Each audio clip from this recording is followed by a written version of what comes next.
Hey guys, welcome back to the channel. This is a story about what if Naruto and Nyssa Ghul harem. Before I start, please support for more amazing content and do consider subscribing to my channel and share this video with your friends. This is written by CHOEJHULKP9 and link in the description and support writer. Let's start the video. Prologue. Naruto's origins. During the times of feudal Japan, there was a nation of warriors that were among the most trained and feared across the lands. These shinobi or ninja were a part of the land of Konoha, the village hidden in the leaves. It was one of the most powerful nations that existed during this time period because of the fierce and loyal shinobi that served their leader, the Hokage. Unlike the mercenaries and assassins that killed for money, these people were different. They fought to protect the world against the evil of the world, the men and women who would harm innocent people for personal gain or enslave the weak because they were strong would feel the wrath of these shinobi. They worked to help the innocent and fought for freedom and justice. They worked behind the scenes of events throughout the years to protect the innocent, and their work wasn't limited to Japan. England, France, Germany, China, Russia and the US, wherever there were people in danger or in need, they would be there to help. Masters of various forms of disciplines and martial arts, they could strike far away with a bow and poison arrow, sneak through a castle of armed guards, and steal a scroll or defend and win when surrounded by a group of 50 hostiles. As the years progressed on, the nation of shinobi had to change and adapt from a more progressive and technological advanced world.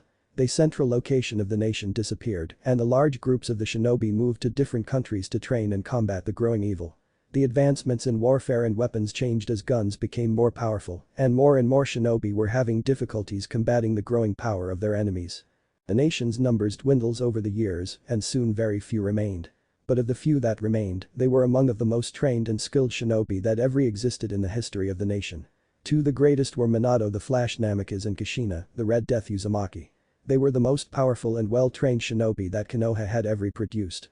Minato was skilled archer and was unstoppable with his signature three-pronged kunai, see Naruto anime, and was called the Flash because of the unbelievable speed he could achieve in combat.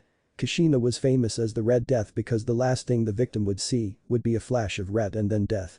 She was an accomplished swordswoman, and her signature sword style, the Red Whirlpool, was unstoppable.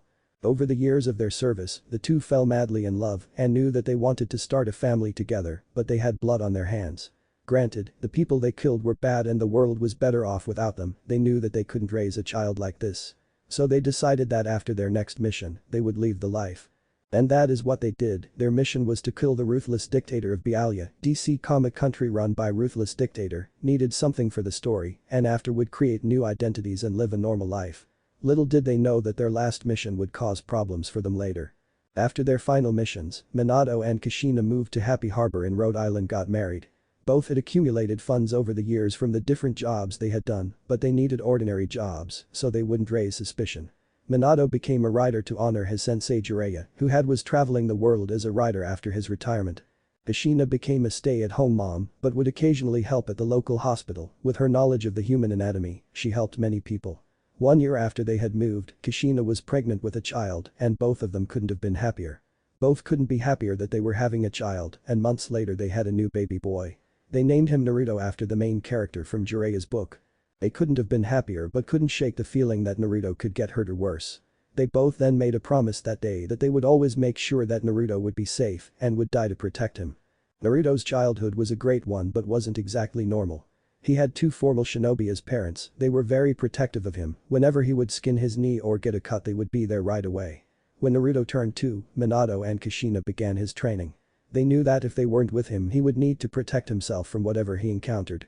Minato would focus on kunai and shuriken throwing and showing Naruto how to use a bow and his three-pronged kunai, while Kushina would train in kinjutsu, sword fighting, and bijutsu, staff fighting, and both would train him in hand-to-hand fighting, as well as his stamina, parkour skills and free-running skills and survival. Along with his martial arts training, Minato and Kushina also taught him the human anatomy, so he would know where to hit, as well as the details of herbal medicine to create poisons and antidotes. They also taught him military strategy and leadership, and pretty much everything that they had learned when they were becoming shinobi. As Naruto got older and his training got more intense, Naruto discovered his parents' collection of weapons from their shinobi lives and discovered what they did when they were younger. After that his parents told him the truth of who they were and his legacy and why they left. They didn't want to raise him in their lifestyle and always stressed to him that they wanted him to be prepared for anything but not become what they were. Killers. He understood that and that was the one lesson he always took to heart. Growing up, he looked a lot like his father with his spiky blonde hair and blue eyes, with the one exception of the 6 whisker-like birthmarks he had on his face. His personality was more of his mother, he was brash and dense and could be immature at times and wasn't the best with authority, especially his teachers.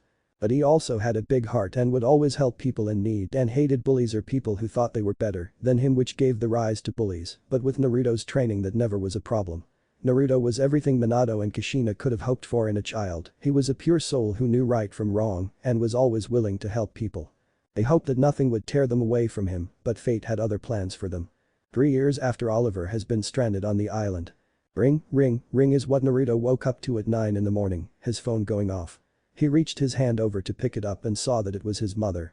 "Hey mom, what's up?" asked Naruto as he sat up in his bed. "Hey Naru, did I wake you up?" asked his mother on the phone. "Yeah, sorry I stayed up late last night writing for my next book." "What's up?" asked Naruto as he rubbed his eyes. "Nothing, just wanted to make sure that you're coming home at 7 tonight, right?" Kushina asked. "Yeah mom, I got a bus ticket for 7 tonight to Happy Harbor, so don't worry, okay? I'll be home soon, just make sure that you and dad will pick me up," said Naruto. "Don't worry Naru, we'll be there, can't wait to have you home sweetie," Kushina said. "Can't wait to be home mom, love you," said Naruto as he said goodbye to his mom. Naruto placed his phone on his nightstand and got up from the bed and woke over to the mirror near the dresser in his room. Naruto had grown in over years, he was now 24 years old and a writer.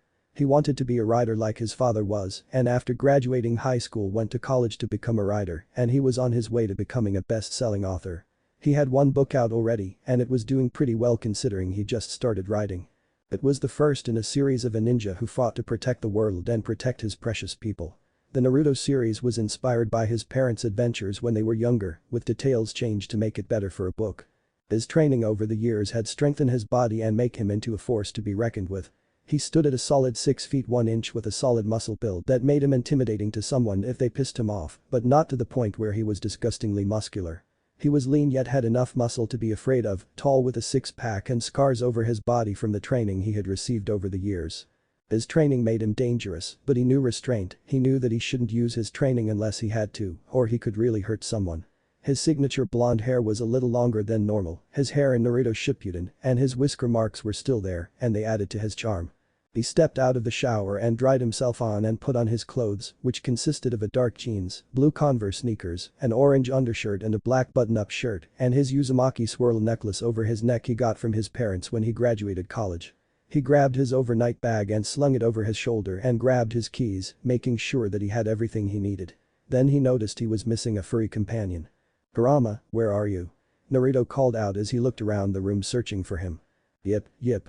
He heard from behind and saw a cute red-furred fox come out of the closet. "Hey there buddy, didn't see you there," Naruto said to his pet fox, Kurama. Naruto found and injured Kurama a year ago when he was walking home. He took the fox to the vet and after they treated the fox, Kurama grew attached to Naruto and Naruto kept him as a pet. Kurama was a loyal pet to Naruto and was very smart for a fox. Naruto thought that he was expecting Kurama to saying something, but that was crazy. Kurama climbed up and sat on Naruto's shoulder while Naruto rubbed his head. "You ready to go home buddy?" Naruto said. "Yip, yip." Kurama barked, obviously excited to go home. Naruto left his apartment in Starling City and was heading to the bus stop to head home. He moved to Starling City a year ago for his work as an author, since there was a publishing agency there that was willing to publish his story. He didn't hate it in Starling City, but he did miss Happy Harbor. He moved to Starling a year after Oliver Queen died on his boat. He never met him, but he felt sorry for what his family must be going through.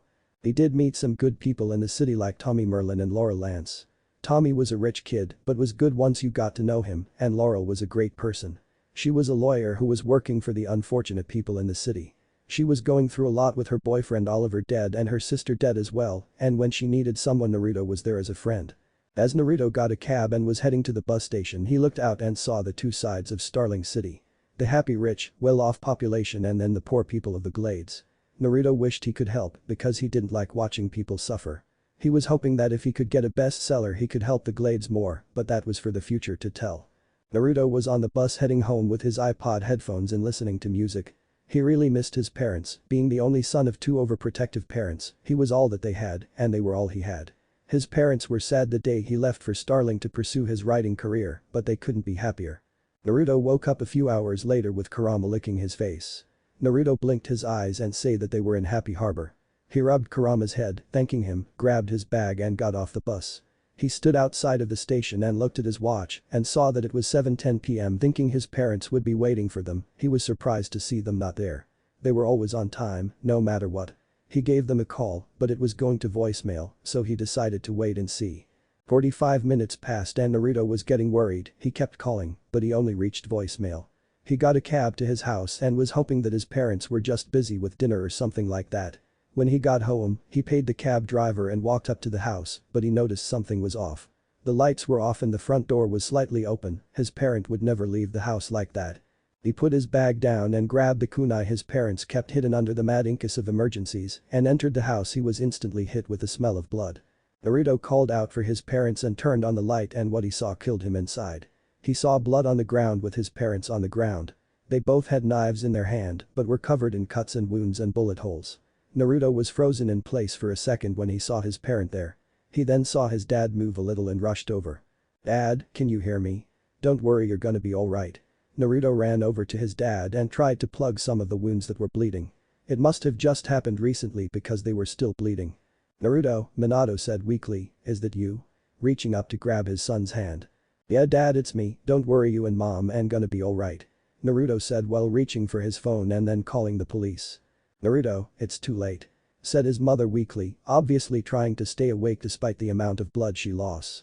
"Don't say that mom, you and dad are gonna make it," Naruto said in a worried voice, just getting off the phone from telling the police what happened. He moved over to help his mom. "Your mother's right, we don't have much time son," Minato said as he grabbed his wife's hand.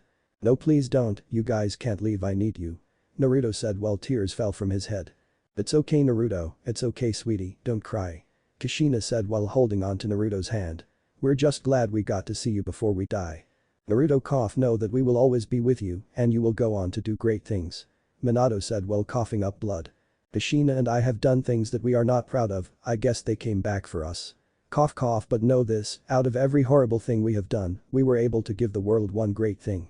And that is you. And we couldn't be happier," Minato said before he closed eyes dead along with his wife.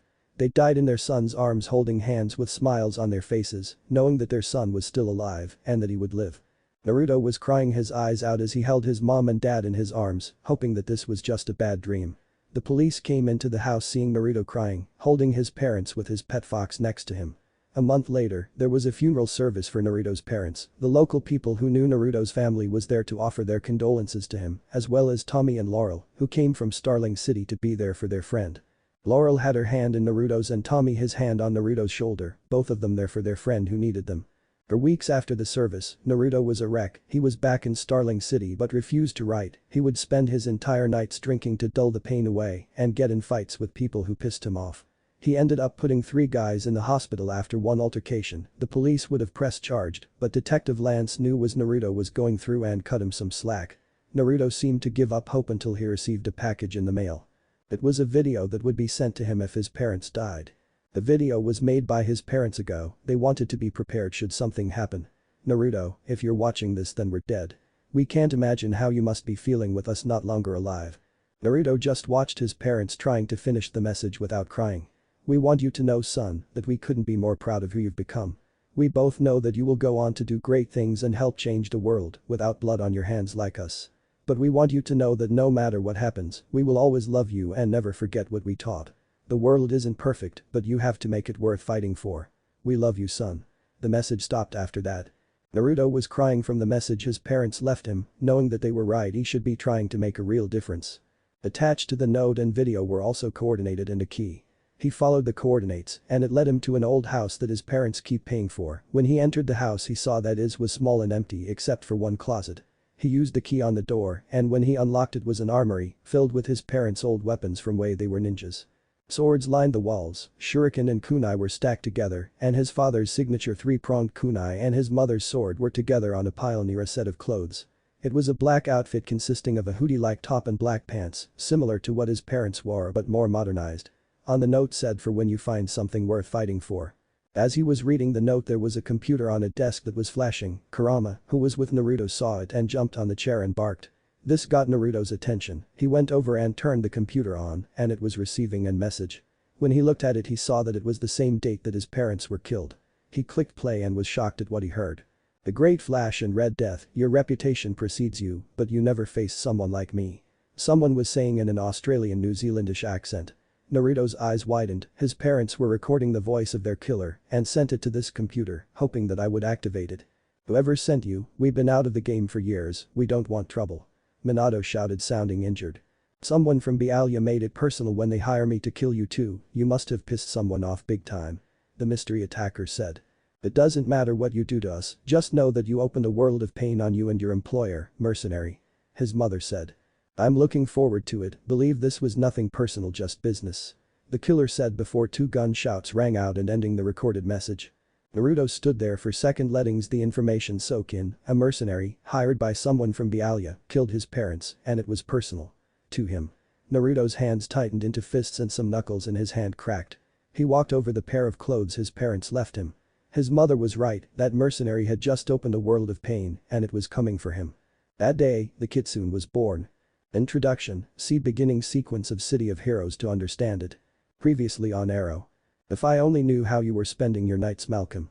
Why should I trust you? Oliver. Tommy.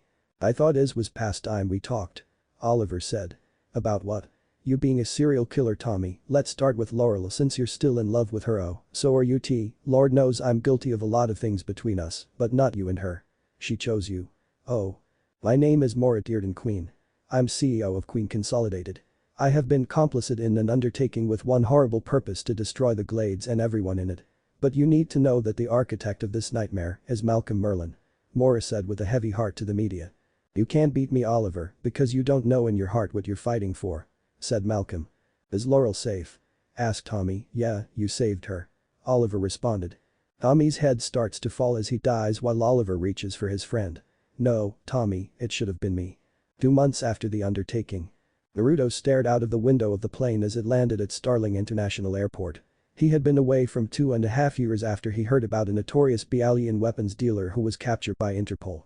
He left the next day to chat with the man and see if he knew anything about the man who killed his parents. It was a bust, but he kept looking.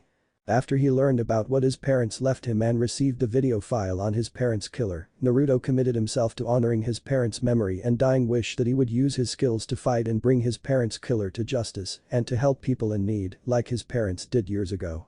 As he traveled through Europe he used his public occupation as a writer as an excuse to explain his sudden departure as a need for inspiration. He kept writing and would send his publisher finished manuscripts for novels based on his own experiences, and the Naruto series became a worldwide phenomenon and he became a best-selling author. Which was a convenient method to fund his nightly activities. Over the years that Naruto was away from Starling City, he tracked every lead he could in trying to find anyone who would help him get closer to the identifying the man who killed his parents. Drug dealers, mob bosses, corrupt politicians and the rogue mercenaries, all of them didn't get him any closer into identifying the voice of the man on the recording. He may not have gotten answers, but the journey changed him into the man he needed to be. He knew that he couldn't confront the bad guys of the world as Naruto, so with some creative thinking and personal touches, he changed the outfit his parents left for him into an alter ego who was capable of doing what was necessary. And he was coming home. Naruto landed in Starling City and the city was looking horrible. He heard stories and saw the images of Starling City's new headed vigilante and how the return of Oliver Queen from 5 years on an island matched up with the appearance of the hood. Naruto wasn't an idiot, he saw in pictures how the island had changed Oliver and even though he was able to fool the media and his family, Naruto knew the truth. He also knew how his mother was a part of the undertaking that leveled the city and how Tommy's dad was the mastermind and how both were killed in the earthquake. This was part of the reason that Naruto was returning.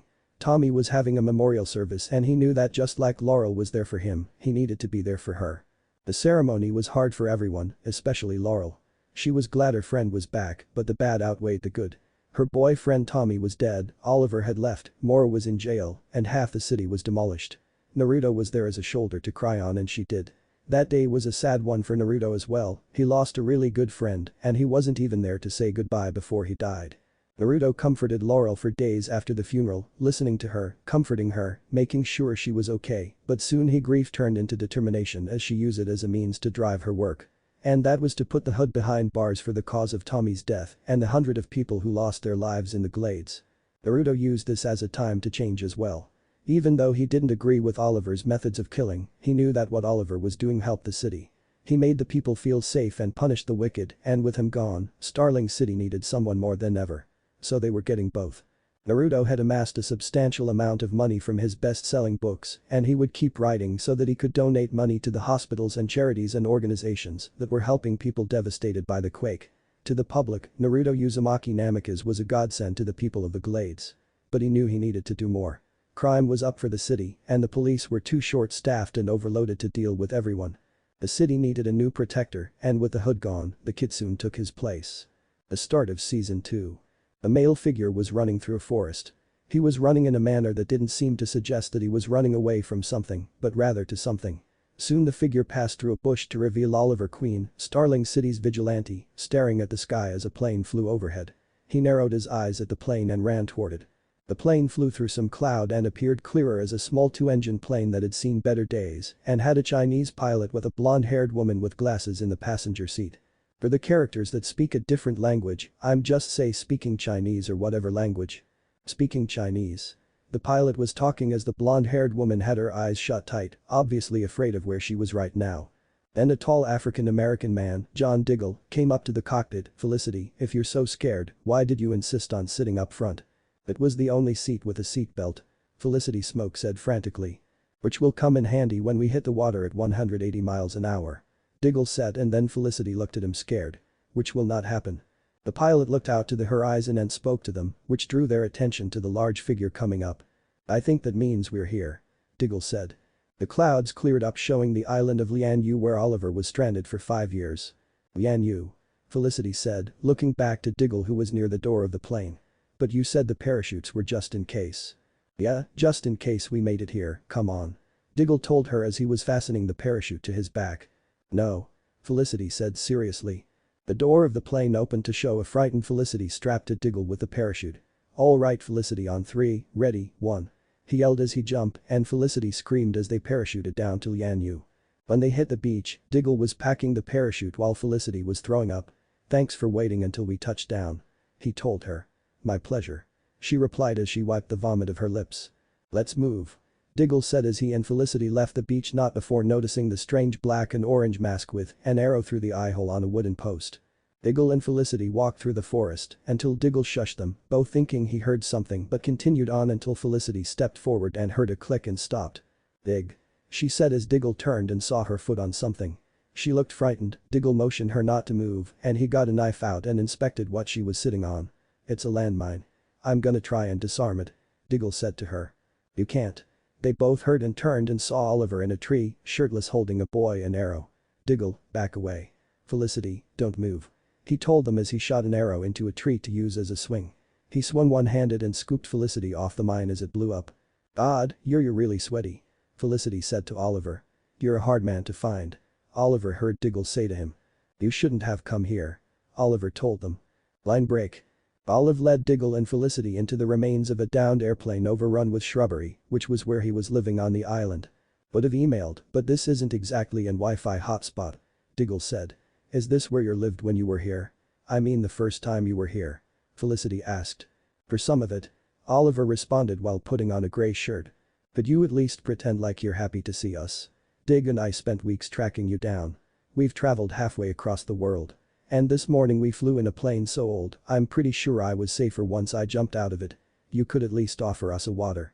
Or a coconut," Felicity explained to him in her cute yet rambling-like manner. Oliver went to a trunk while smiling and pulled out a canteen and handed it to her. "Fresh out of coconuts. I am happy to see you. But I know why you're here. I'm not going back to Starling City. I can't. My mission, my father list, it was a fool's crusade. And I failed. Malcolm Merlin destroyed the Glades. Tommy died. And the hood couldn't stop it. So don't ask me to put it on again. Ever," Oliver told them while walking around the fuselage. Diggle put down the canteen while saying, "This isn't about you being the vigilante. This is about you being Oliver Queen. Your mother's in prison, Oliver. Her trail's coming up. She's out on her own. Your family needs you. So does the family business." All of the bad press after the undertaking left Queen Consolidated ripe for a hostile takeover by Stelmar International. They've gutted every company they've taken over. Once they gobble up Queen Consolidated, 30,000 employees are going to be out of a job. Including one very blonde IT expert. Felicity told Oliver while he was going over the different emotions that he was feeling when hearing the news. Listen, I get why you had to leave, Oliver, probably better than anyone else. I've been there. And after what happened, nobody can blame you for leaving. But it's time to come home. Diggle told Oliver as he knew that Diggle was right. Line break won't really include Oliver's island flashbacks until they get to the point of introducing Sarah and later plot elements. Watch the show to see the flashbacks, it's online. At the same time in Starling City. The glades were still being fixed, with people living on the street and authority pretty much gone in this area, which made it a haven for criminals. But that had began to change over the past months, reports of a mysterious hooded vigilante stopping criminals and keeping the people of Starling City safe. It wasn't the Hood since he didn't use arrows, but ninja-style throwing stars and knives. The major difference between the Hood and the new guy was that none of the victims ended up dead. Sure, they were beaten and hurt and some sent to the hospital, but none of the people he stopped were killed. Also, eyewitnesses saw the vigilante wearing crimson and orange rather than green. One eyewitness saw that the fox sewn onto the back of the vigilante's jacket and he said to one civilian he saved to call him Kitsune. Starling City had a new hooded vigilante and hearing what the eyewitness said, the media called him the Kitsune. It was nighttime and that was when the criminals roamed free in Starling City. One small family-owned convenience store was being robbed by a group of 6 gangbangers. 5 of them were robbing the store, taking anything that would be worth a lot of money and breaking open the safe to get the money, while the last one held the owner and his daughter at gunpoint. The father and daughter were terrified and hoping that they would leave as soon as possible, but were sad because this robbery would ruin them. After the gangbangers got everything of value, they left the store laughing and shouting because they were gonna get away with this and the police were too busy. After the last gangbanger left the store, a shuriken hit the wall next to him. When the shuriken hit the wall, all of the gangbangers stopped and drew their guns and knives out ready for a fight. Then a kunai hit the street lamp above them, which caused the lights to flicker on and off and frightened the gangbangers. They waved their weapons around waiting to use them when a dark figure dropped down from the roof and slammed his knee guard onto the gangbanger below him, knocking him out.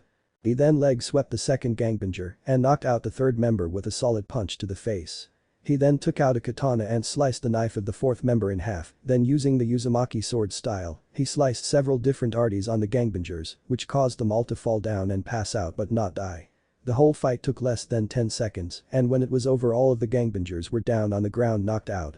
The flickering light shone on the figure, revealing a 6 feet tall man with a dark crimson hoodie and dark orange pants with knee guards and black metal spiked forearm guards. He had a maelstrom swirl on the front of his jacket and a roaring fox on the back. He had multiple pouches and compartments for his various tools, such as his shuriken and kunai with 2 katanas on his back. The hood of his jacket covered his face, and his face was covered with a face mask that shows 6 distinct fox-like whisker marks and a dark orange eye mask. This was the Kitsune, Starling City's newest vigilante. The owner and the daughter saw the Kitsune take down the gangbangers like it was nothing. Kitsune grabbed the bag of money on the ground and tossed it back to the owner. The street lamp flickered off and then on to reveal Kitsune gone. Police sirens soon came to the store and saw the gangbanger on the floor, and the shopkeeper and his daughter told them what happened. On the rooftop was Kitsune watching his own work, and even though you could see his face, there was a sense of pride in what he saw. The Kitsune then entered through the window of a very nice apartment in Starling City and began to remove the weapons he had and took off his hood and face mask to reveal his spiky blonde hair and 6 whisker-like birthmarks. Yes, Naruto Uzumaki Namikaze was the Kitsune. He created the persona to help the city and honor the memory of his parents by fighting for something. Kurama, Naruto's pet fox, ran over to him and jumps and licked his face, excited that he was back from patrol. "Thanks boy, missed you too," he said as he took off his costume. He then looked out at Starling City with a feeling that soon the city would experience a huge set of events soon and he would need to be ready. Line break.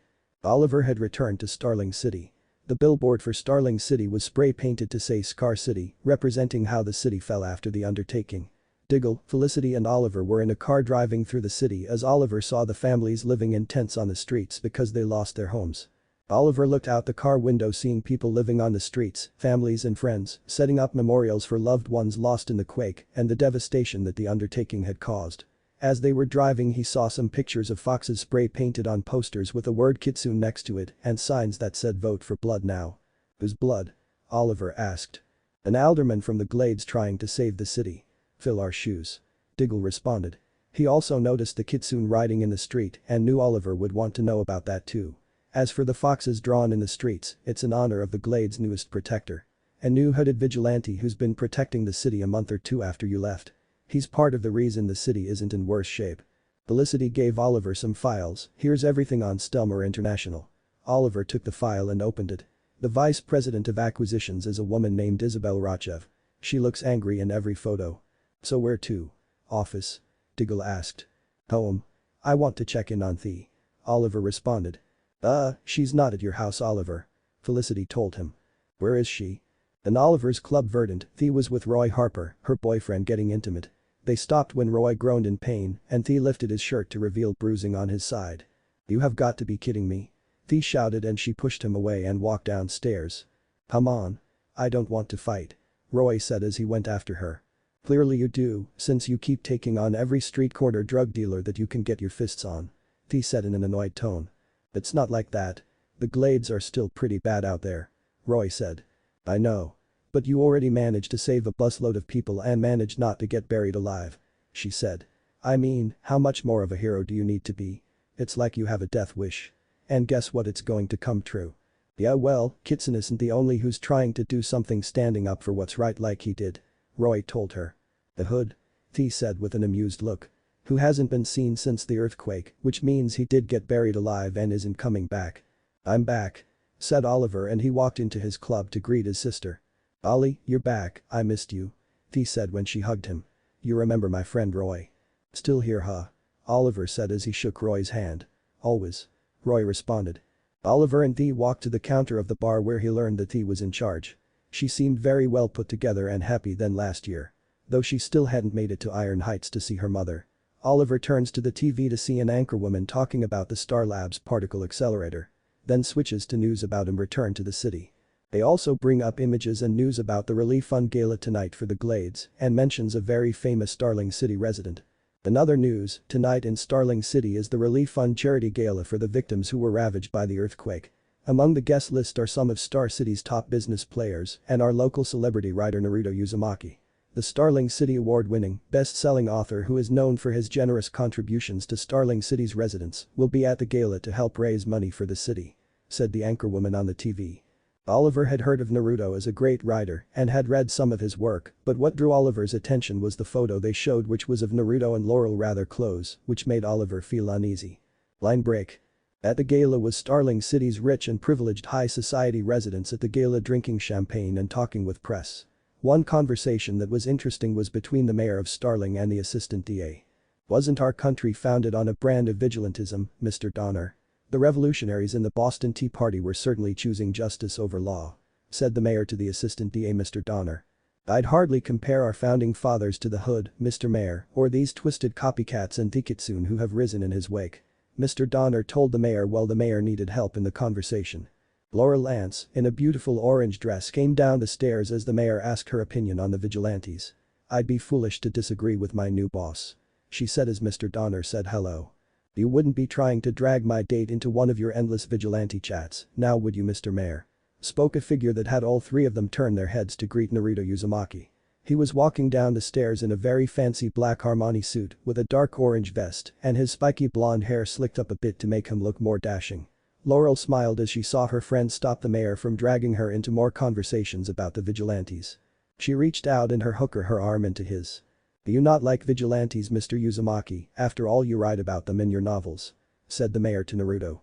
"Tonight is not the night to be talking about the vigilantes, but rather about the money we can raise to help Starling," said Naruto as he smiled at Laurel and Mr. Donner. Both of who smiled back. The mayor was called up to the podium to speak. When he left, Naruto snickered a little as Laurel whispered how grateful she was in getting the mayor to stop. The mayor began his speech about how the gala would tremendously help the people devastated by the quake. During the speech, Naruto whispered to Laurel and told her that he was going to the bathroom really quickly. He left and the people of Starling continued to listen to the mayor as he went on and on. But soon was stopped. "You have failed this city, Mr. Mayor," shouted a man as the people in the gala were looking around wondering where it was coming from. "The Glades descended into hell on your watch. You swore to protect all citizens of Starling City, not just the rich and wealthy." As the mayor was trying to calm down the crowd, he was shot. The copycat hoods descended from the stairs and were firing at the police stationed in the gala. When they reached the bottom, before they could approach, the district attorney and Laurel Kitsune vaulted over the balcony and knee slammed into the hoods, knocking them away. He drew a three-pronged kunai and fought them as they came after him, easily countering them and beating them soundly. When one of the hoods grabbed a gun on the floor and pointed at Kitsune, Laurel went up and punched him in the face, putting him on the ground. She would have been shot if a shuriken didn't knock the gun that was aimed at her way. The hoods were leaving and shooting at Laurel. Kitsune grabbed her and ducked behind a pillar. When the hoods left and Laurel looked around, Kitsune was also gone. Everyone was feeling safe when Naruto ran up to Laurel and hugged her, glad that she was safe, but angry that he didn't stop the hoods before they killed the mayor. Line break. The police were at the gala taking questions as Naruto was with a detective. Laurel was talking to her father. She then saw Oliver walk and went to talk to him. Naruto knew that she needed to talk to Oliver to explain a lot of things that were going on, and he knew that they needed some space, but would interrupt them eventually. As Naruto was walking down the stairs, he saw Oliver with Laurel and they were talking about something very seriously. She then hugged him and then saw Naruto watching them and broke it up rather abruptly. Oliver turned and saw Naruto Uzumaki. Laurel walked over to Naruto and brought him closer to Oliver to introduce him. "Ollie, this is Naruto Uzumaki. Naruto, this is Oliver Queen." Naruto raised his hand for Oliver to shake it. "It's nice to meet you, Laurel told me a lot about you." Oliver shook Naruto's hand, not so much the other way around. Oliver responded. "Well, when you were on the island, that's when I met Laurel, and when you came back I was abroad for my book. I guess we finally got to meet. Sorry it had to be under such bad circumstances." Naruto said as Oliver chuckled a little bit. "Yeah, well, at least we finally got to meet. I'm sorry about what happened at the gala. I'm glad you two are alright. Look, I got to go, big things to deal with coming tomorrow. I'll see you two around." Oliver said as he waved goodbye to Laurel and Naruto. "That was a little awkward, right?" Naruto asked Laurel. Laurel had an uncomfortable tell on her face. "Look, Naruto, about what you saw before." Laurel was cut off when Naruto raised his hand up. "It's alright," he replied, "you both needed to talk and need some time to work things out, it's fine." Laurel was happy that Naruto understood. "Come on, let's get out of here, we both had a rough day," said Naruto as he led Laurel out of gala. Meanwhile, outside, Ghul and Oliver were having a little fight about how Oliver refuses to be the hood again, saying that Kitsune is enough. They left for Oliver's adventures with Queen Consolidated tomorrow. Line break. In an abandoned warehouse where the copycat hoods gathered around a television, hoping to see their deed of killing the mayor, but were angry that the news was more interested in Oliver Queen's return to Starling and his promotion to Queen Consolidated CEO. "Unbelievable," said the leader of the hoods, "we off the mayor on live TV and what's the local news keep showing? Oliver Queen, why? He's taking over the family business," said on the hoods. "We've been going about this all wrong," said the leader. Another of the hoods asked him why. "If we want real payback, we got to take the fight to the name that did this to us." "Queen? He's just some useless brat," said of the hoods. The leader laughed. "The Applied Sciences division of Queen Consolidated built the earthquake generator. If we want real justice, then that family has to pay for the suffering it caused us. In full." Line break. In 2014, red Chevrolet Corvette ZR1 drove into a parking garage and the driver door opened to reveal Naruto Uzumaki. He had just gotten back from Laurel's apartment after dropping her home and making sure that she was alright. They had some wine, talked, and she got a little tipsy and tried to kiss him, but he put her to bed and left. He cared for Laurel, he did, but not in the romantic way. He just thought of her as a really good friend and he knew that her heart was set on someone else and he was okay with that. With him protecting the city as Kitsune, it would very hard for him to maintain a relationship with someone he cared for. Naruto exited the elevator to his apartment where he threw his jacket onto the hanger as he caught Kurama, who ran up to him. He scratched a fox behind the ears as Kurama purred into his arms. "Miss you too, buddy. Believe me, I hate those types of events, but it was for a good cause and I was right in thinking that the hoods would strike there. If I had been faster, then the mayor would be alive," Naruto told his furry friend. He put Kurama on the bed as he changed from his suit into some comfortable clothes and turned on the TV. As he was listening to the TV, he went to a dresser and opened it to reveal his Kitsune outfit and the weapons he used. Next to it was a picture of him and his parents when he was a kid, and next to that was a picture of him, Laurel and Tommy when he first moved to Starling City. How he missed the old days. He then heard the news mention Oliver and his taking up the mantle of CEO of Queen Consolidated. "Alright then, Oliver, hope you're ready to put the hood back on," Naruto said out loud as he went to bed. Line break. The next day brought a new turn of events that made the papers. Oliver was in a meeting with Isabel Rachev about controlling interests in Queen Consolidated when the hoods showed up and tried to kill him. With some help from Felicity, the hoods failed. The police were at Queen Consolidated asking questions and getting everything they could to find the hoods. Felicity walked up to one cop in particular, who turned out to be Quentin Lance, Laurel's father. "I still can't get used to you in the uniform, Detective Lance," Felicity told him. "It's officer now, and I'm just glad it still fits." "Did they hurt you?" he asked. I'm okay, she replied. You, heard anything from our mutual friend lately?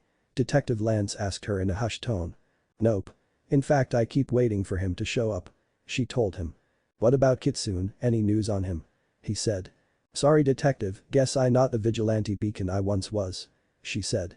Soon the cops left and Oliver, Felicity and Diggle were walking into Oliver's office when Felicity spoke. You could have stopped those guys. Yeah, not without giving Isabel Rochev and the Hoods a pretty good idea of what I'm capable of. Oliver told her. I think what Felicity's wondering is whether you avoided taking those hoods on. And Oliver, she's not the only one wondering. Diggle said. Oliver stopped him. I told you, I did not come back to Starling City to be the vigilante. But they came after you, Oliver. You could have taken them out. Diggle responded. No, I couldn't, Diggle. Oliver said, getting angry about the topic. Looks, there's a part about being the hood that neither one of you are considering. They both looked at him wondering what until he told them the body count. Felicity went up to him and excuse me for saying this, but so what? Since when do you care? Oliver had pained look on his face and Diggle understood and said out loud, since Tommy. After he found out my secret, you know what Tommy called me? A murderer. He was right. My best friend died thinking I was a murderer and anyone that I killed dishonors his memory. Oliver told them. So don't. It's not like you killed every guy you faced. Felicity told him. I could have. Because when I put on the hood, it's kill or be killed. That is what kept me alive. That's why I should have stayed on the island. Oliver picked up his jacket and was leaving. Is that where you're going now? Felicity asked him. The two of you won't help me save my family's company, I'm going to talk to somebody who will. Oliver told them as he left. Line break. Oliver left to Iron Heights prison to talk with his mother about what to do. Now while he was there, Naruto was outside walking down the street near the Queen Consolidated building to a meeting with his publisher. As he turned the corner he ran into someone, which caused some stuff to fall on the floor. They both apologized and Naruto helped the person with their stuff when he realized the high heels the person was wearing and looked up to see a beautiful blonde-haired woman with glasses who was wearing a lovely work outfit. Naruto blushed a little, staring at the lovely and beautiful lady in front of him. Felicity had just left Queen Consolidated a little angry that Oliver refused to put the hood back on when she bumped into someone on the street. She realized soon that it was the famous Starling City writer Naruto Uzumaki. In public Naruto, shortened his full name and goes with his mother's maiden name, she blushed looking at the handsome tall gentleman in front of her. He had spiky blonde hair, his face was chiseled, and he looked gorgeous in his suit, and the whisker marks on his face helped a lot. Felicity was a big fan of Naruto's books, a big fan. She had every book he published and knew them cover to cover. She missed him and Starling City when Oliver came back from the island and again when she left with Diggle to track Oliver down and she finally met him. And for her, the wait was worth it. Naruto handed her phone that fell. Sorry about bumping into you miss, didn't see where I was going. That's alright, I should have been paying better attention. Felicity said, a little flushed and nervous about meeting her favorite writer. Again I'm sorry about that, let me introduce myself Naruto was cut off as Felicity spoke. They're Naruto Uzumaki, full name Naruto Uzumaki Namikaze, 27 years old and worldwide best-selling author. Graduated from Columbia University and published your first novel 3 years ago and have published up to 10 novels based on the character you named after yourself. Felicity told him, excited and giddy about meeting him. Wow, you sure seem to know a lot about me. Naruto was surprised at her outburst. Yeah, well I'm graduated from MIT and since everything is pretty much run by computer, it's not that hard to find information on someone. Felicity said then realizing what she said, not that I would hack into your accounts or private records or something like that. Most of the stuff I know about you I've read on your fan site. Not that I'm one of those creepy stalkers who stalk their idols, and I'm rambling again. Felicity said feeling embarrassed that she just said all of that in front of Naruto. But alright, my life is out there on the internet. But it seems unfair that I don't even know your name. Naruto said laughing a little at first at her outburst, but thought her rambling was cute. Oh, Felicity smoke. I work at Queen Consolidated, which is why I was walking away from the building. She said pointed to the building behind her. Oh, right I met Oliver yesterday at the gala, nice guy. I also heard about the hostile takeover by Stelmar International. How are you handling that? Naruto asked her. Oh I'm fine, well I mean not completely fine, I could lose my job and so would 30,000 other people and Oliver doesn't seem to know what to do to stop it. Felicity told him.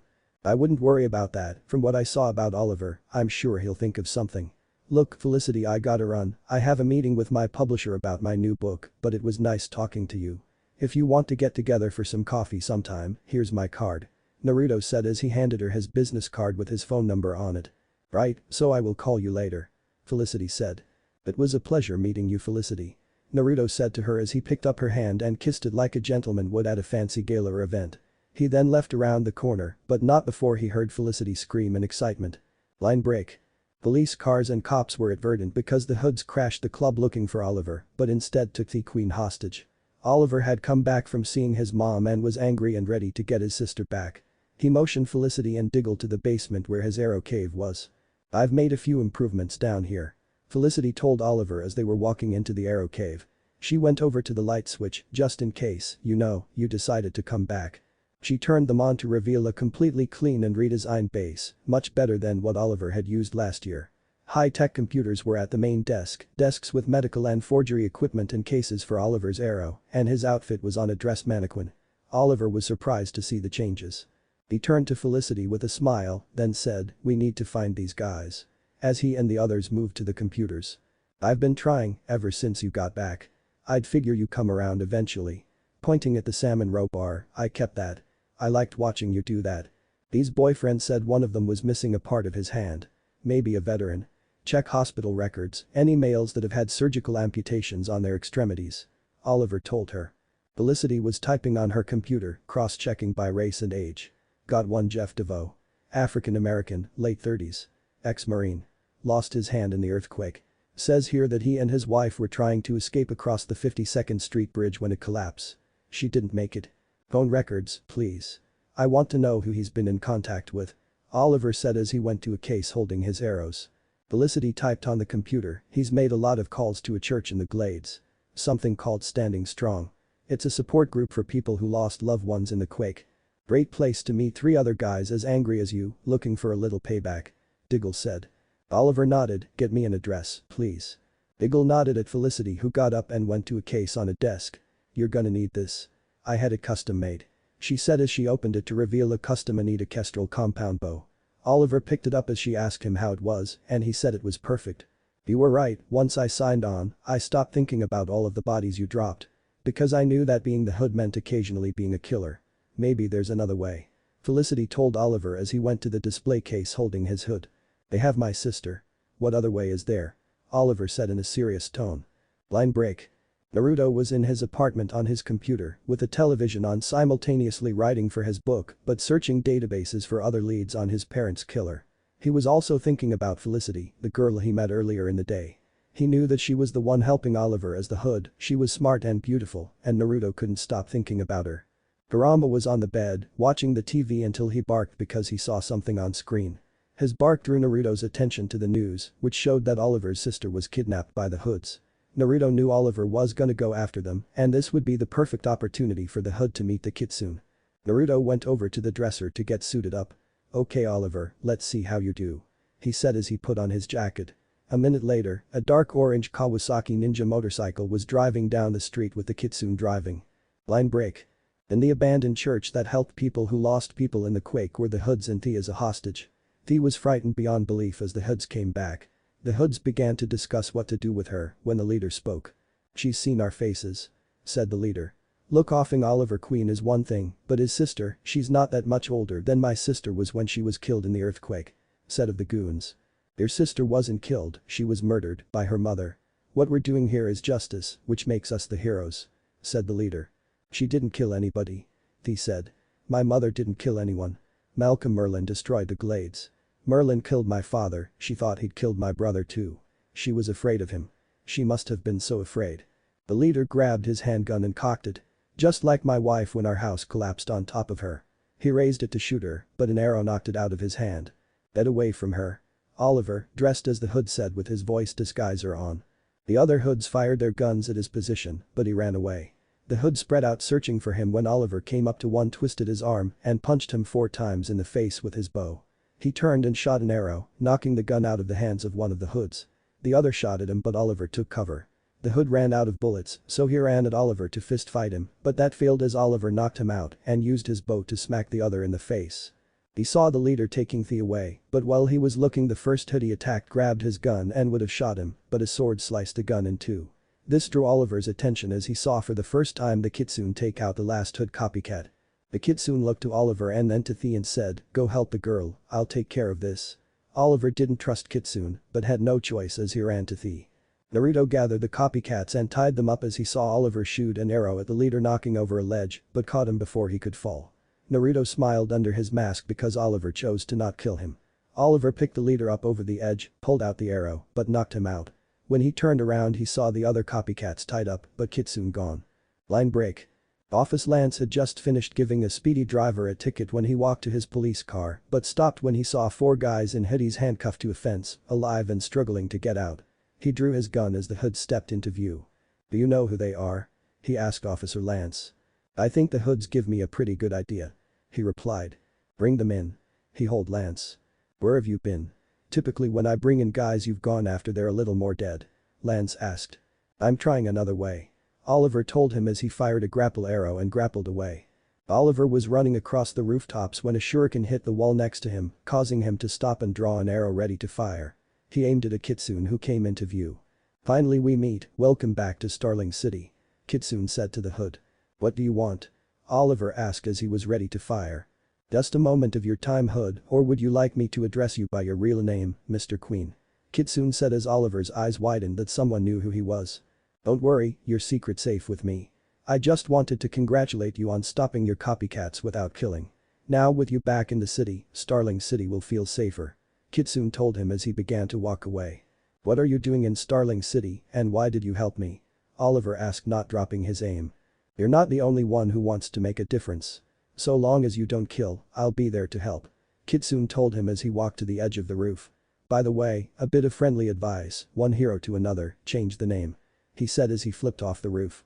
Oliver ran up to the edge and saw Kitsune on a bike riding off. He narrowed his eyes and knew he would need to keep tabs on Kitsune because even though he said he was an ally, he didn't trust him. Line break.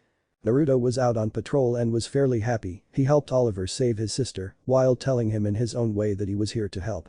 He also heard that Oliver bought the remaining shares, so his company was safe. Speaking of the company, Felicity had called him and asked him out to coffee. Overall things were pretty good, he was just hoping Oliver would be ready for the shift he would need to make. He stared down from the roof and saw Roy Harper, Thee's boyfriend, stop some thugs from attacking a lady. He had to admit the kid had spunk, but would need some training, or he would end up dead.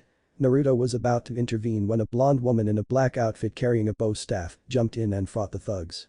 Naruto saw that she was very skilled with the staff, and soon the punks were on the ground unconscious.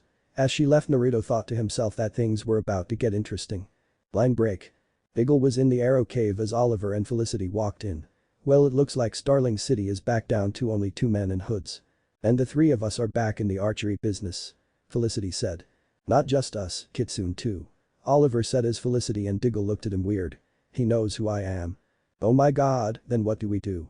If he gonna expose us?" Felicity asked scared. "No, I don't think so. He told me that he wanted to congratulate me on not killing the copycats. And that as long as I stopped killing he would help," Oliver told them while holding up the shuriken Kitsune threw. "You don't trust this man, do you, Oliver?" Ghul asked as he picked up the shuriken and looked at it. "No, the sooner we find out who he is the better, but he did make a good point," Oliver said. "I spent the past year trying to avenge my father. If we're gonna do this, it has to be about honoring Tommy. I need to become the man he hoped I could be. You two have helped me take the first step. And Kitsune helped me realize step 2. The city still needs saving, but not by the hood and not by some vigilante who's just crossing names of a list. It needs, something more. It needs a hero, Oliver," Ghul said. "It's too bad that the hood's kind of ruined your nickname," Felicity stated. "No, it's good, I don't want to be called the hood anymore," Oliver said.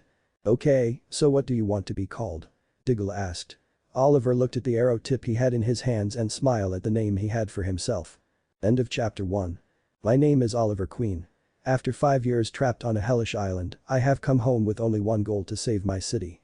But to do so, I can't be the killer I once was. To honor my friend's memory, I must be someone else, I must be something else. My name is Naruto Uzumaki. For my entire life I have undergone training that forged me into a weapon.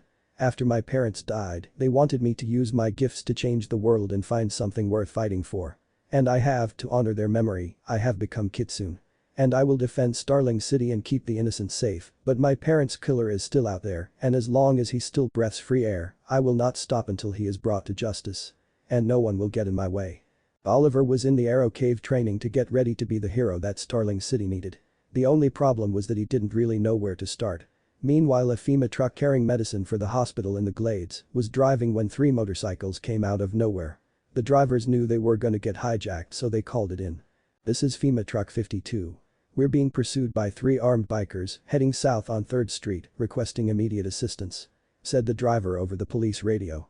Roy Harper was a couple streets away sitting in his car listening to a stolen police radio, and when he heard what was happening he drove to help.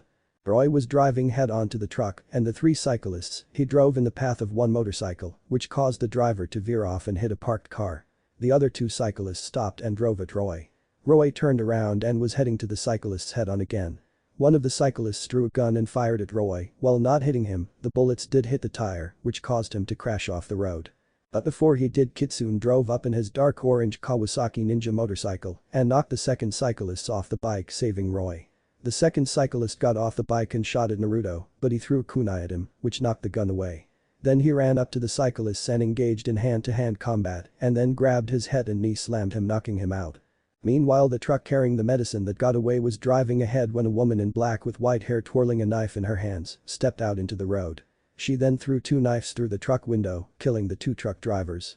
The truck eventually stopped in front of the woman known as China White. A 4th cyclist came up and China told him to take the truck and leave nothing behind. Naruto saw Roy getting out of the wrecked car and Naruto was going to check on him and go after the truck to make sure it got to the hospital safe, but he heard police sirens coming and he needed to get out of there. He drove off, leaving the police to arrest Roy while the triads took the medicine. Line break. At the Queen's Club Verdant, the teens and young adults of Starling City were partying the night away, dancing and drinking. In the club was John Diggle, Oliver's bodyguard.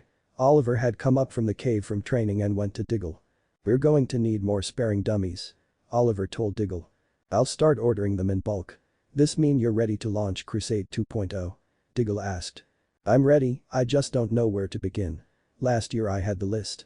Getting justice was as simple as crossing names out of a book.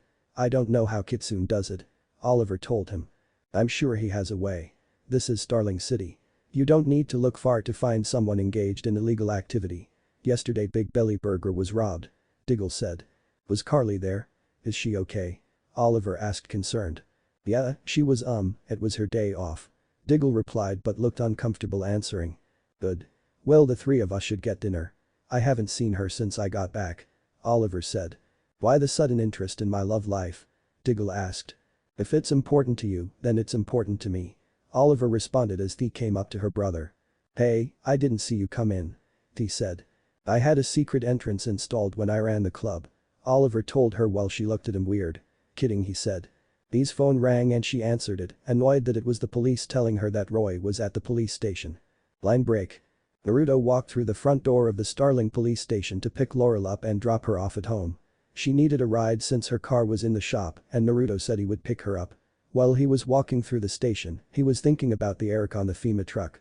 The Glades hospital was still not doing well even with the money he had donated to help rebuild it, and the motorcyclist stealing the medicine was not helping. He needed to figure out who was stealing the medicine and stop them.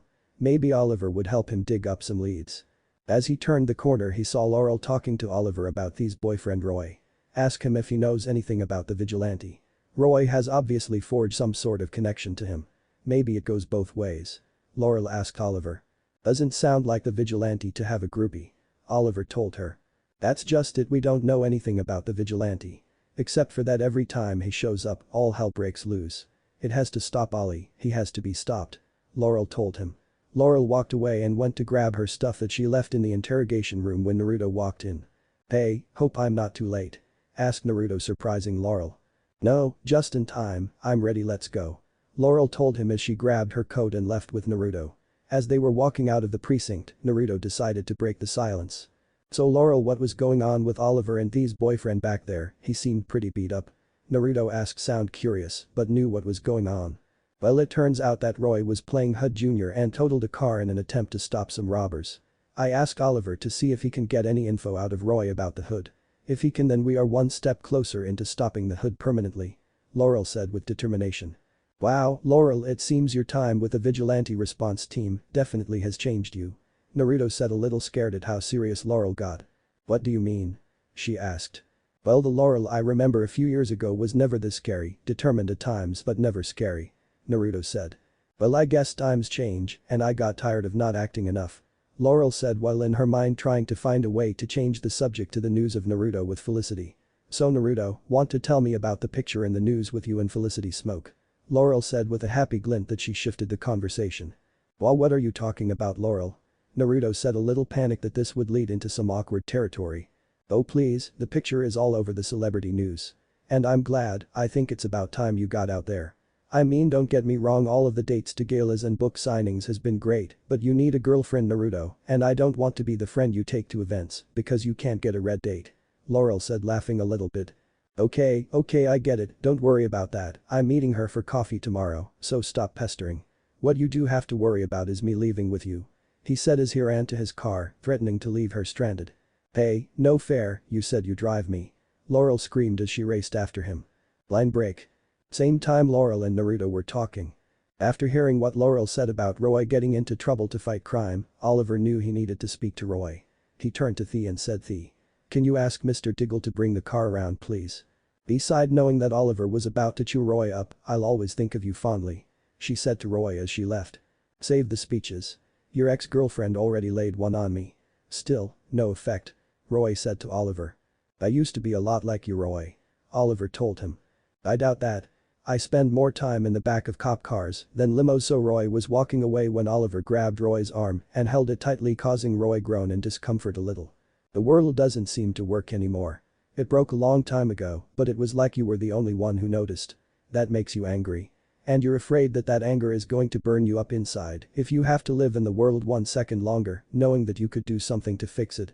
Oliver said to Roy very seriously, that anger's going to put you in the hospital, kid. Or worse. Well, I'll take worse. It's better to be dead than in a hospital these days, right? Roy said. What do you mean? Oliver asked. Been to the Glades Memorial lately? Roy asked. No, but I didn't read that it was damaged by the quake. Oliver replied. It wasn't. The medicine that FEMA's been sending to the hospital is being hijacked. So, if they don't resupply, they'll be forced to close. Roy told him. By who? Oliver asked. I don't know. The doctors and nurses are already bailing on the place and the cops. The cops rarely venture that far deep into the glades, so I guess that leaves only me. What's it take to make you angry? Roy said as he left to go join Thea, leaving Oliver to his thoughts. Line break. It was the next morning and Naruto was waiting for Felicity at the local coffee shop. He dropped Laurel off at home last night and then tried to find out who was stealing the medicine meant for the glades. He knew that the truck schedule had restrictive access and only few people had access to, which meant that it was an inside job or someone was being paid to give up the time slots. Whoever was stealing the medicine was likely selling the medicine for money, and that usually involved the work of organized crime families. He hoped that Oliver had caught onto to the fact that Glades Memorial needed the medicine and would help stop the culprits. Naruto was interrupted from his thoughts when he saw Felicity enter the coffee shop. He waved at her and she saw him and made her way over. He got up and pulled out the seat for her as she sat down. Sorry I'm late, got stuck in some traffic. She said. That's alright, I haven't been waiting too long. What would you like to drink? He asked as a barista came over ready to take their order. I'll have a deca flat. She told the waitress. Espresso, please. Naruto told the waitress, who nodded and left with a blush on her face from Naruto. Both Naruto and Felicity saw the blush on her face and it was a little awkward. Well, she must be a fan of your books. Felicity said, referring to the blush the waitress had. Yeah, sorry Felicity, I can't really seem to go anywhere with someone without a girl blushing and fawning over me. He said, referring to the group of teens he saw a few tables away taking pictures of him with their phones. It must be a curse, huh? She asked. You tell me, you're pretty good friends with Starling City's billionaire playboy. Naruto responded. Yeah, being friends to a celebrity is pretty hard. Felicity said. Yeah, come on, let's get out of here. He said as he led Felicity to the counter where they grabbed their drinks to go and left the coffee shop to walk and talk. After walking for a few minutes, Naruto decided to break the silence. So Felicity, you know a lot about me, and yet I still only know your name and where you work. So why don't you tell me about yourself? Naruto asked, curious about Felicity. Well, there really isn't that much that is interesting. Felicity said, trying to avoid talking about her family since it wasn't exactly a happy memory. I doubt that, I mean you don't find many women graduating from MIT, becoming IT specialists working for a big company like Queen Consolidated without there being something interesting to tell. Naruto asked. Well, nothing too interesting to tell, graduated from MIT in 2009, had a crazy stalker my freshman year, had my wisdom teeth removed when I was 16, which gave me 3 stitches, and last Hanukkah, I had to re-dye my hair blonde. She told Naruto. Naruto looked at her funny, thinking that the stuff she told her was weird, but her little social awkwardness was cute. Okay, maybe not what I was hoping to hear, but you still shared with me, and I thank you for that. Naruto said. So when we met you said that you were going to talk to your publisher about your upcoming book. Anything you can share? She said, hopeful that he said yes. Well, I can say that the next book is almost done and you are definitely gonna like it. Naruto said, but he then had an idea come to him. But to make sure that you're gonna like it, how about an advanced copy? Naruto asked her and Felicity's eyes widened. Are you serious? You'll really let me read your next book before it comes out? Asked Felicity.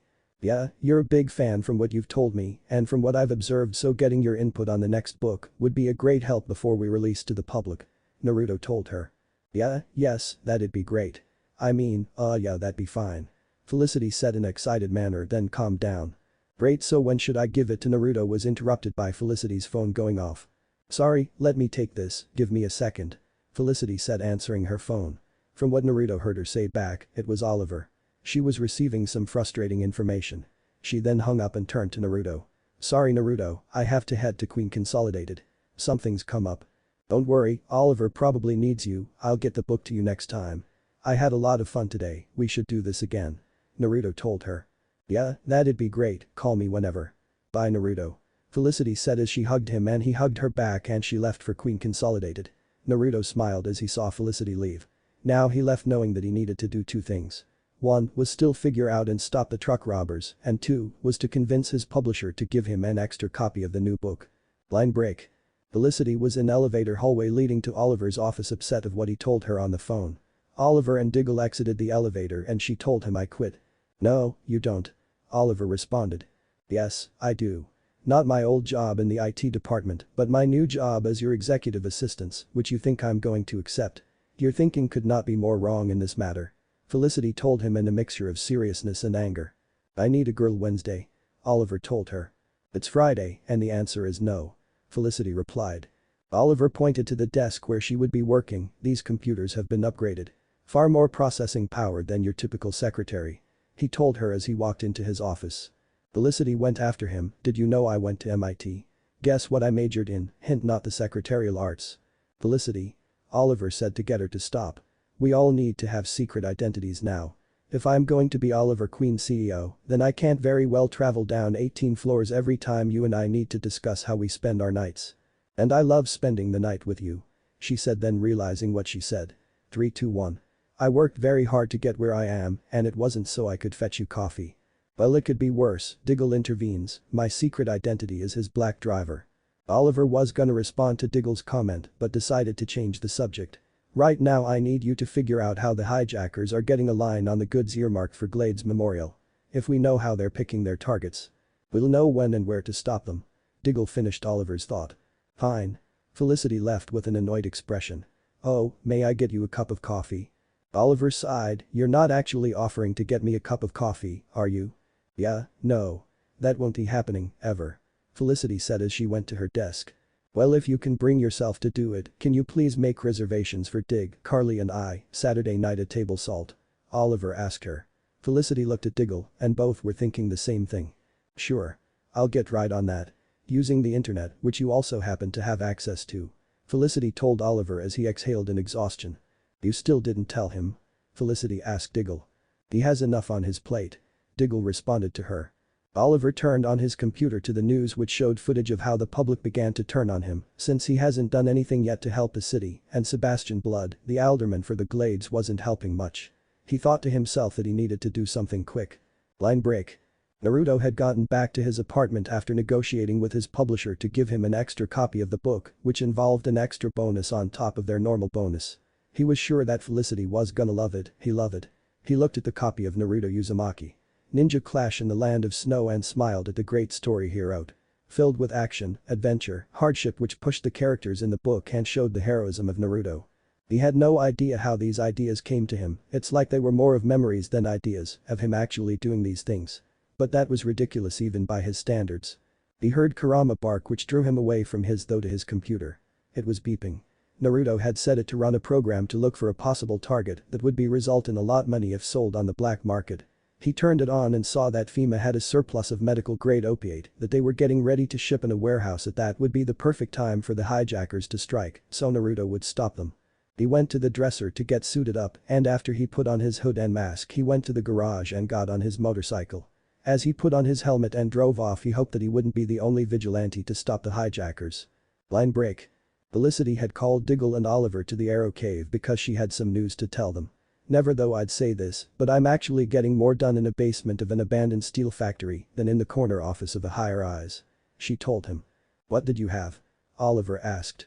FEMA is shipping 100,000 units of medical-grade opiates to Glades Memorial. Felicity told him. When? He asked. Truck is scheduled to leave the FEMA depot in 20 minutes. She said. Not if this motorcycle gang has anything to say about it. Ghul said. Bad luck for them. I have something to say about it. Oliver said as he went over to his hood and bow. Line break. Workers at the FEMA depot were packing the opiates into containers and putting them into 2 trucks. Then 2 motorcycles drove into the depot and gunned down the guards, causing the workers to flee. They were about to shoot the driver when Oliver shot down the 2 gunmen, saving the driver. Make your delivery. Oliver told the driver. The driver opened the driver door and was going to leave when a knife hit the driver in the neck, killing him. Oliver was about to draw, but he heard a voice. The Emerald Archer. He heard a female voice say who turned out to be China White, Triad Enforcer. I feared you had perished in the quake, denying me the opportunity to pay you back in full for your past interference in my business.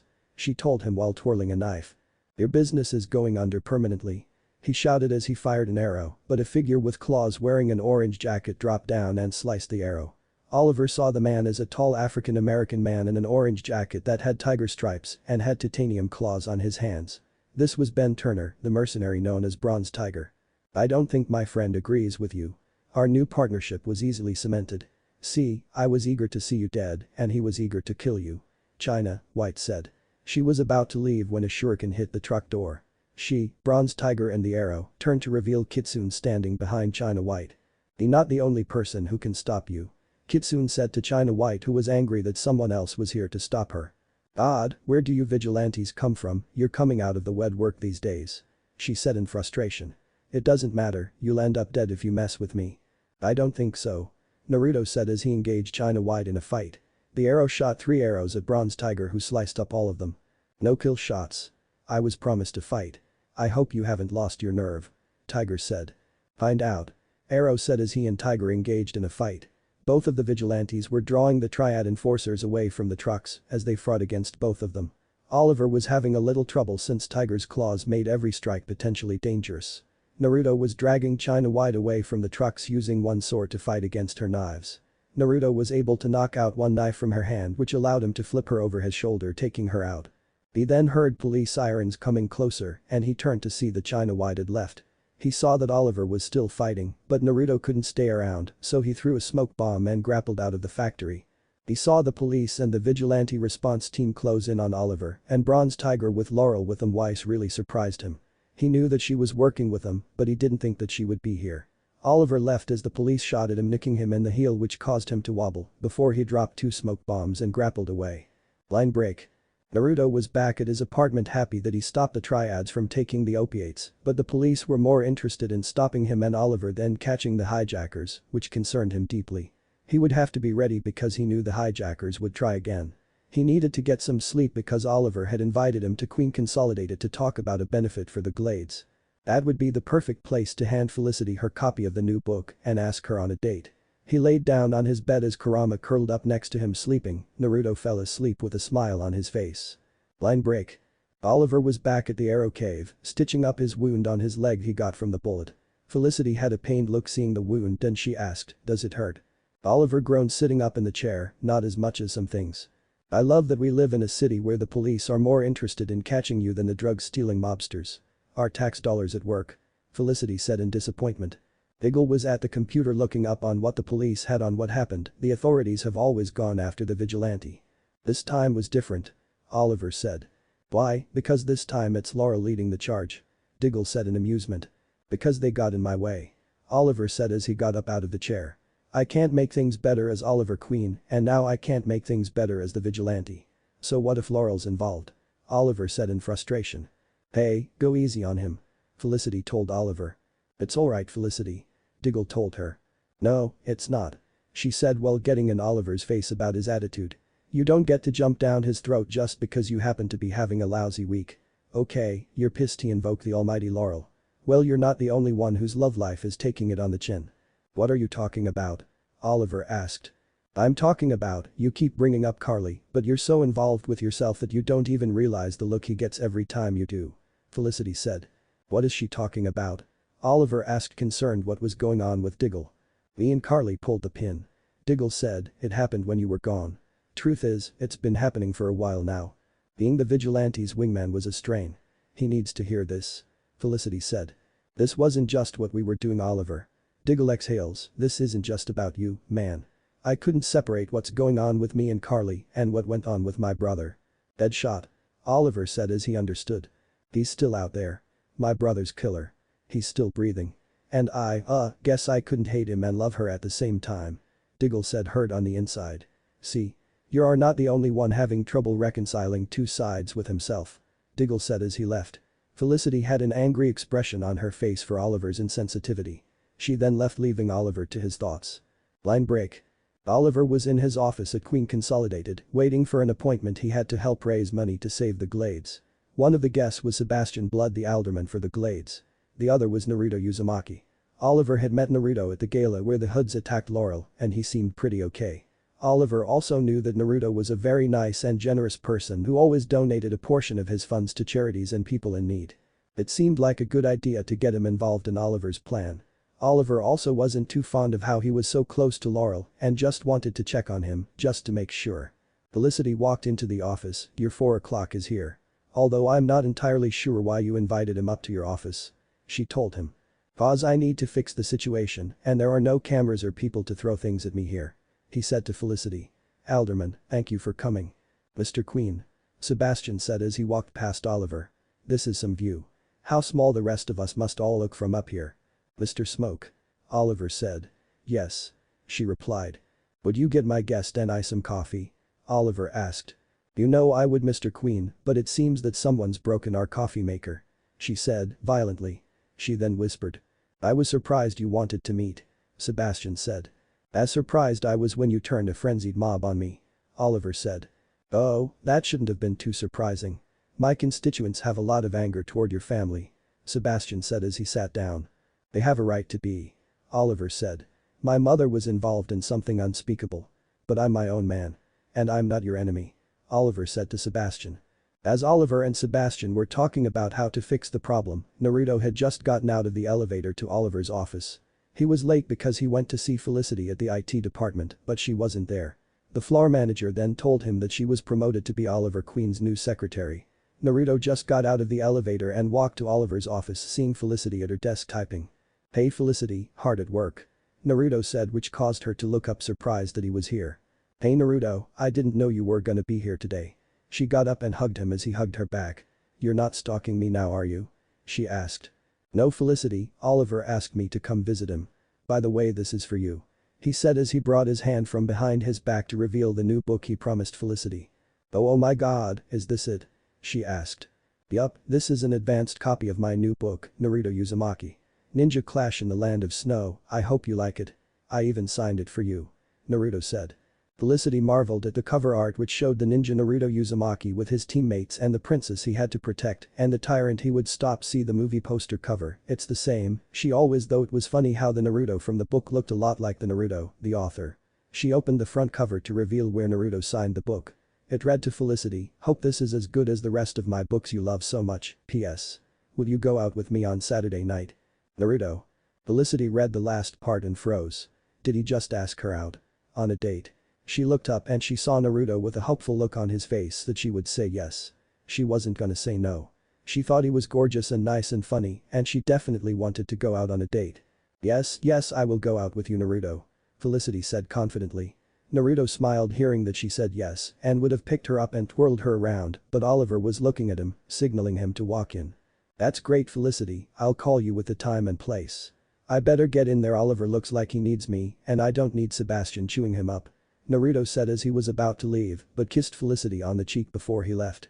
Felicity blushed and put her hand on where he kissed her and smiles as she fell back in her chair to read the new book.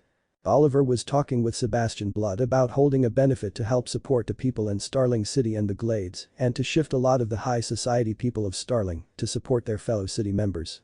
He had also invited Naruto since he knew that he would help and Naruto was a nice enough person and Oliver wanted to get to know him more. Which meant seeing if he was a threat to Laurel, he saw Naruto exit from the elevator and saw him talk to Felicity. This interesting Oliver since though he was with Laurel. He watched her give her a book, so he initially thought it was just a book thing, but after he signaled Naruto to come in, he saw him give Felicity a kiss on the cheek. Okay, now this needed to be looked into. He didn't want someone he didn't look into close to two different people he knew. Was this safety that was driving this train of though or jealousy? Naruto walked into Oliver's office and both Oliver and Sebastian greeted him. Oliver didn't know but Naruto and Sebastian were pretty good friends. Sebastian was very vocal in his attitude and always worked to help the people in the Glades which he found very admirable and Sebastian knew that even though Naruto was of a higher tax bracket and famous yet he always contributed to the people in the Glades who desperately needed help and wasn't like other high society people in Starling. Naruto walked up to Oliver and Sebastian, "Hey fellows, sorry I'm late, Oliver it's good to see you. Sebastian how are you doing?" Naruto said as he shook Oliver and Sebastian's hand.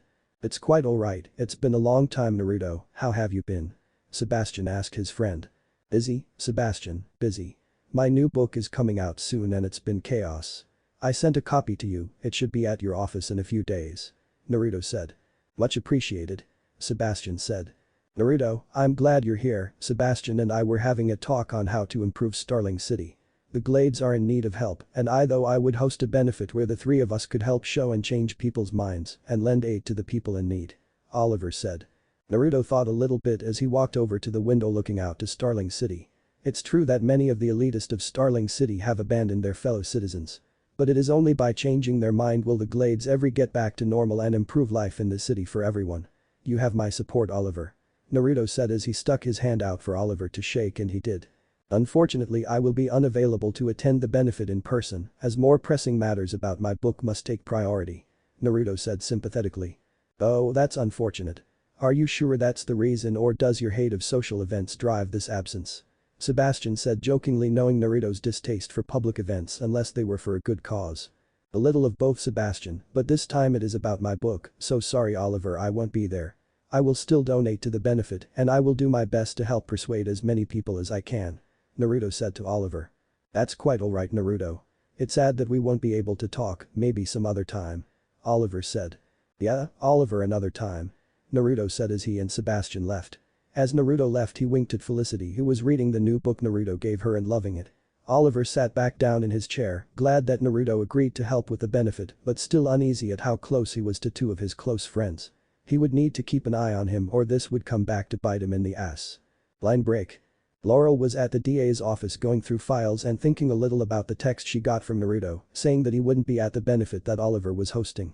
He would make it up to her by giving her a signed copy of his new book when it came out so it wasn't that bad. Right now she was just looking at some files late at night working on a case when the lights went out and she a voice behind her. "Hello Laurel," said the arrow. "This seems like old times," she said a little nervous. "I figured that we should talk," he said. Laurel turned around facing the hood, "Fine. Turn that thing off and pull back your hood. I'm not your enemy. And though we understood each other," he said. "I understand that you're a criminal. And you think the law doesn't apply to you it does," she said. "But you didn't always feel that way. You used to think that I was helping the people in the city," he said. "And then I saw you," she said choking a little bit revealing that it was a deeply personal and emotional. "The night of the earthquake. I saw you at CNRI. My friend was inside that building when it collapsed. He went there to rescue me. And by the time I managed to climb inside, he was gone. But I saw you, running away into the night. You didn't save him. You were too busy fighting a meaningless duel with Malcolm Merlin. And when people you told me you would protect needed your help you weren't there. I don't think you wear that hood because you're a hero. I think you wear it to hide that you're a coward. And I promise you, I will see you unmasked, prosecuted and sent to prison. Don't ever speak to me again," she said as she walked away. The lights turned on and Laurel turned to reveal that he had left, not knowing that Oliver was under the hood and feeling the immense guilt about letting his best friend die. Line break. Naruto was in his apartment, he just got back from a meeting with his publisher, setting up a book release party and signings for him. He made sure that it was set up during the day so it wouldn't interfere with nightly patrols. He invited Laurel, Sebastian and a bunch of other of Starling City's high society, since a portion of the party's revenue would help the local charities and homeless shelters. He also invited Oliver and Felicity. He thought the book release party would be a good idea for a first date with Felicity, he even arranged for a limo to pick her up. Naruto was getting suited up in his kitsune costume, getting ready to go out and stop China White and Bronze Tiger from stealing the next shipment of goods marked for Glade's memorial. The once concern Naruto had was that it was also the night that Oliver was hosting his benefit. He knew that Oliver would need to choose between staying at the benefit and possibly let the triads take the medicine and help change the people of Starling City or stop the hijackers and ruin his image to the elitist of Starling City and the media. Naruto was skilled enough to take on both China White and Bronze Tiger easily, but hoped that Oliver would be there to fight beside him, slowly building trust with the arrow. He knew that Oliver would have to make a decision, and it wasn't an easy one. He thought that maybe the arrow could use some encouragement. Line break. On the top floor of Queen Consolidated was the benefit that Oliver Queen was hosting to raise money and awareness for the people in need in the Glades. It was also an eye-opener for the elitists of Starling to do more to help. Among the many guests was Laurel Lance wandering the party looking for Oliver. She knew Naruto wasn't coming and needed a friend to hang out with. "You look like a woman who's looking for someone," Sebastian said. "Friend of mine. He's throwing this benefit," Laurel said as she continued looking as Sebastian walked with her. "Ah, Oliver Queen. Didn't realize you were friends. I knew you and Naruto were friends since he talks about you quite often," Sebastian said as he drank his champagne. "Yes, but Naruto isn't coming, he's busy with his new book to make it. But he did donate to the benefit. But yes, Oliver and I are very old friends. So you can imagine how I feel about you putting him in the crosshairs of a public opinion, Alderman," Laurel told him. "For what it's worth, I've apologized to Oliver for my rhetorical excesses. In fact, it is in this detente which brings us all here tonight," Sebastian told her. "So where is Oliver?" Laurel asked. "That's exactly the question I'm asking myself," Blood said. In the elevator were Diggle and Oliver riding up to the party, late. Oliver looked at his watch and sighed. "We're late," he said. "The good news is at least you get to make a dramatic entrance," Diggle replied. "Oh, I'm just lucky Oliver Queen has a reputation for not showing up on time," Oliver responded. "You know I've been meaning to tell you it really weirds me out to no end the way you refer to yourself in third person like that," Diggle said as the elevator opened. The both left as Oliver's cell phone ringed. He saw that it was Felicity and answered it. "I've got good news and bad news. I hacked into FEMA's server, yet another federal offense, thank you very much, and was able to find out when the next shipment of pharmaceuticals is taking place," Felicity told him. "When?" Oliver asked. "That's the bad news. 5 minutes ago. I know this is the definition of sucky timing, but which suit are you planning on wearing tonight?" Felicity asked. Oliver was debating when he heard some static on the line until he heard a familiar voice. "I would suggest your green hoodie, Mr. Queen," said Kitsune, who hacked into Oliver's phone call. "Kitsune, how do you get this number?" he asked, buying time since he knew Felicity was still listening and would trace the call. "One of my many talents. And don't bother trying to triangulate my position, Mr. Smoke, I won't be on for that long," Kitsune said, which surprised her that he knew what she was doing. "I know the time and location of the transport of the medicine and know that the triads are already on the way to hijack it. And I know that you have a benefit to help the people of the Glades. This is one dilemma that you will continue to face so long as you wear the hood." Oliver thought to himself, knowing that what Kitsune said was true.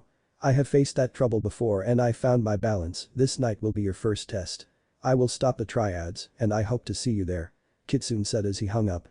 Oliver stood there thinking until he realized that the arrow needed to stop the hijackers. Line break. Oliver, in his hoodie and geared up, was driving on his motorcycle to stop the hijackers. Naruto was also on his way there as well, and the arrow and the Kitsune would need to work together to stop China White and Bronze Tiger. Tiger and White had just taken out the drivers of the trucks, and China White ordered the goons with her to take the medicine away. Oliver drove up and shot an arrow at the goon entering the truck and knocked him out. White ordered the second goon to take the truck while she and Tiger took care of the hood, and when the goon approached the truck he was knee slammed against it and then thrown on the ground and knocked out. Tiger and White turned to see Kitsune standing there as well. It was Bronze Tiger and China White versus the arrow and the Kitsune. Tiger and White walked around surrounding Arrow and Kitsune as the two, much to Oliver's discomfort, were forced back to back as the two enforcers were ready to kill them. "I guess both of you are on time to die," China White said as she and Tiger engaged the vigilantes. Oliver used his bow while Naruto his swords, and the two fought against the two enforcers. Line break. Police sirens closed in, and police and SWAT vans stopped on an intersection where they had video footage of the vigilante engaging some criminal. They all arrived guns blazing, but were saddened to see no one there. One of the techs had live footage, but saw that it was a year-old footage being fed to them by Felicity to throw the police off of Oliver's trail as she smiled on her computer proud of her work. Tiger and White fought against the two heroes, and it was pretty evenly matched. Arrow and Kitsune stayed back-to-back fighting in tandem, covering each other and striking when they could. Oliver would smack China with his bow, while Naruto blocked Tiger's swipe with his katana, and Oliver would shoot an arrow whenever China threw a dagger at Kitsune. To an outsider, the two heroes seemed to be in perfect harmony, like they had done this before. Naruto was glad that Oliver was willing to let him help in taking these enforcers down, and Oliver was slightly happy at how good it felt to have someone watching his back when he was fighting. Ghul soon arrived and took the truck far away where the authorities could pick it up later. China White saw that the truck was leaving and her goons weren't driving, so Naruto used this opportunity to grab her behind and flip her onto the ground hard. Oliver then was able to gain enough distance from Bronze Tiger to shoot an arrow, in which didn't stop Tiger as he closed the distance ready to stab the arrow through the chest. But before he could, Oliver pressed a switch which activated the taser arrow Oliver shot, knocking out Bronze Tiger. Oliver relaxed a bit, not knowing that China White had gotten up and was about to stab him until Naruto threw a kunai with a bolo at her wrists, which pinned them to an electrical pole. Oliver turned to see China subdued and that it was Kitsune who did it. Tyne looked at the arrow. "You've changed. You would have killed by now if you hadn't, and Kitsune didn't interfere." Oliver looked at Kitsune. "The police can take the shipment the rest of the way." As both were leaving, China spoke. "They still won't see you as anything more than the enemy," China said, which caused Oliver to turn. "You'll never be anything but a criminal to them. Which means you'll never be a hero. And no sidekick will change that. As long as the city is safe, it doesn't matter," Oliver said. Then Kitsune walked up to her and knocked her out, shocking Oliver. "I'm no one sidekick," Kitsune said in anger, being referred to as a sidekick. Once they were far away, Oliver stopped walking as Ghul approached both him and Kitsune. "The truck is safe, the cops are taking them to the hospital as we speak," Ghul told Oliver. "But then the hospital will stay open to those in need," Kitsune said, walking away from them while activating a button on his wrist which turned on his bike parked nearby. "Thanks for the advice," Oliver told him. "Heroes have to stick together, even when one of them doesn't want the help, doesn't mean they aren't in need of it," Kitsune said as he got on his motorcycle.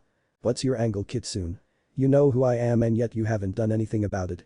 Oliver asked, still not completely trusting Kitsune. "No angle, Starling City belongs to the Arrow. So long as you don't kill, I'll be there to help," Naruto said, getting ready to leave before he said.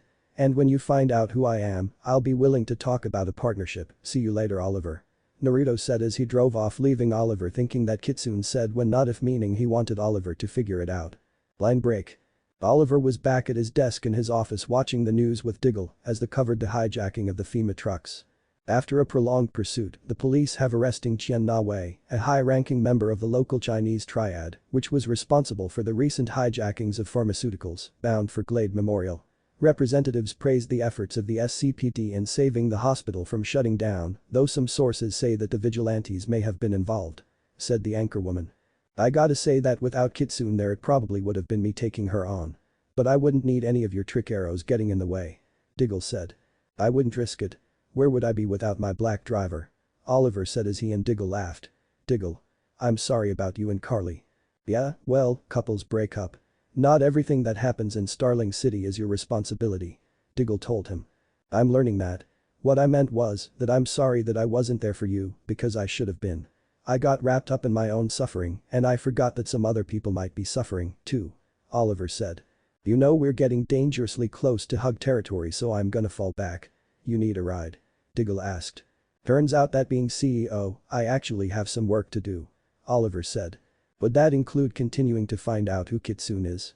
He helped you out today taking on the triads and saved you from being killed. Maybe he really is on our side," Ghul said. "Maybe, he did help me tonight, but he's got an agenda and until I know for sure, I can't trust him. We still have the throwing star he threw and he called my phone, so I'll have Felicity run a trace on both to see if we can find anything.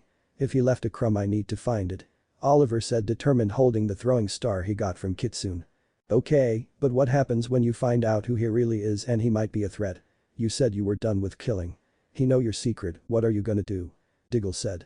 Oliver thought about this, he was starting a different way to be a hero, and that including not killing. He hoped Kitsune was a good guy so that he wouldn't have to think about that. Oliver also had one other issue to deal with, and this would affect not only him in the future, but also the line break. Roy was in the back alley of Verdant, where the trash and recycling was as he was taking out some garbage, still thinking about what Thea had said to him before. She was going to break things off with him unless he stopped trying to help people, but that was something that he might not be able to do.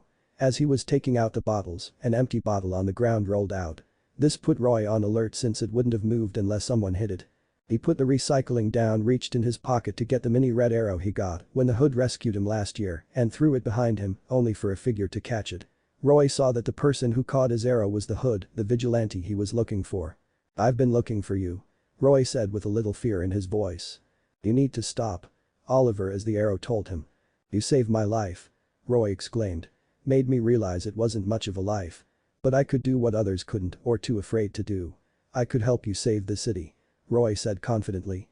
"You're untrained," Oliver said. "I can fight," Roy said. "You can take a beating. There's a difference," Oliver told him. "Then teach me. Let me help you," Roy asked. "Okay, you can help me. But not by taking on the triads or the cops," Oliver told him. "Then how?" Roy asked. "To do what I do, I need intel. You can be my eyes and ears in the glades. That's how you can save the city," Oliver said. "How do I contact you?" Roy asked him. Oliver threw Roy his red arrow, "Leave that in the alley wall. Then I'll know to contact you," Oliver said as he left. Roy picked it up. "Are you sure that it's alright that I keep this?" he asked but saw that the arrow was gone. Roy smiled finally at the prospect of working with a vigilante that inspired him to help people. Line break. Naruto was in a pretty good mood. Glades Memorial Hospital got the FEMA medicine and wasn't shutting down. Oliver's benefit did raise awareness for the people in need, and they raised a lot of money, but Oliver's reputation was hurt with him now showing up. The best thing from tonight would have to be when Oliver fought side by side with him against China White and Bronze Tiger. He was close to building trust with Oliver. He knew that eventually Oliver would figure out who he was, and when he did, Naruto would be willingly to work together to save the city. He just needed to wait. Actually, scratch the last thing, the best thing for tonight would be coming up. Naruto was on the phone dialing Felicity to ask her out on a date. He was excited. Felicity was a great girl, she was funny, smart, beautiful, and her social awkwardness and rambling was cute. He was glad that she agreed to go on a date with him, and he hoped that the book release party would be a great first date. Naruto heard Felicity answer the phone. "Hey, Naruto, how are you?" Felicity asked. "Hey Felicity, I'm great, look about our date coming up, I have a book launch party coming up and I was hoping that you would accompany me," Naruto asked hopeful. "That'd be great, sounds like fun," Felicity said excited. "Awesome, I already sent you an invite to the release party, you should get it in the mail in a few days. It will have the time and place. So I'll pick you up then. Can't wait to see you. Bye Felicity," Naruto said. "Bye Naruto," Felicity said as she hung up. Naruto put his phone away as he went to bed with Kurama with a smile on, happy that he was going on a date with Felicity. Unaware that in the next few days, events would quickly shift the balance he had between him and Felicity and Kitsune and the arrow. End of chapter 2. My name is Oliver Queen. After 5 years trapped on a hellish island, I have come home with only one goal: to save my city. But to do so, I can't be the killer I once was. To honor my friend's memory, I must be someone else, I must be something else. My name is Naruto Uzumaki. For my entire life I have undergone training that forged me into a weapon. After my parents died, they wanted me to use my gifts to change the world and find something worth fighting for. And I have, to honor their memory, I have become Kitsune. And I will defend Starling City and keep the innocent safe, but my parents' killer is still out there, and as long as he still breathes free air, I will not stop until he is brought to justice. And no one will get in my way. It was night in Starling City, and the Arrow was patrolling the city for 2 reasons. One was to keep the city safe, and the other was to find out any info he could get on who Kitsune was. Even though Kitsune was helping him, he still didn't feel comfortable with him out there knowing Oliver's secret. Diggle and Felicity knew who Oliver was, but Oliver did his homework on both of them and chose to tell them. Kitsune was a variable he needed to figure out. In terms of his secret identity as CEO Oliver Queen, it wasn't that bad. His reputation wasn't doing that well after he ditched the benefit he hosted to stop the triads from stealing FEMA medicine. The Glades hospital was still open, but his reputation was getting worse. There was also the problem with the vigilante response team and Laurel's work with them. But there was also good news. He got Roy to stop his crazy suicidal attack on criminals in return for working as his informant. He was also able to reconcile things with Diggle and Felicity. Laurel was still in some weird territory since he still loved her, but they were just friends. There was also the concern of Naruto Uzumaki. Oliver had met Naruto twice, and he seemed like a good guy, he a world-renowned author and he was a charitable man, donating a lot of his money to charities and families in need, and the people in the glades adored him. But Oliver couldn't help but feel that Naruto was hiding something. Much like how Oliver himself hides his vigilante side from people, Naruto was hiding something. This thought was also partially driven by his closeness to both Felicity and Laurel. After his patrol, Oliver returned to the Arrow Cave alone. He had just finished up patrol and had Diggle and Felicity go home. She set the computer to contact them should it pick up anything suspicious. Oliver used the privacy to use the computers and search databases for any info on Naruto. He checked local databases and other databases such as CIA, Interpol and NSA to see if he could find anything. He also did a background check on Naruto to learn more about him. He didn't find anything in any other databases like CIA, and the only reported crimes were the drop charges of drunken brawls a few years ago. Oliver was also able to find out Naruto's history. He was born in Happy Harbor to Minato Namikaze and Kushina Uzumaki. Naruto graduated from Columbia University and his parents were killed a few years ago. Maybe that was the thing Naruto was hiding, but Oliver wasn't sure about that. He also had Felicity scan the throwing star and trace the call and phone that Kitsune used and also look into the swirl he saw on Kitsune's jacket. It was a long shot, but maybe she would find something. Oliver was discreet in telling Felicity that he was looking into Kitsune and not Naruto. He didn't want Felicity to know he was looking into him since he wasn't sure himself. This was just something he wanted to make sure and he didn't want Felicity blowing things out of proportion. Oliver picked up a copy of the invitation Naruto sent him about his book launch party and Oliver was invited. Maybe he would be able to find out some more there. Line break. Felicity was out dress shopping, something she didn't really do too much, but this was for a special occasion. She was going to be Naruto's date to his book launch party tomorrow night and she needed to make sure that she looked amazing to wow Naruto.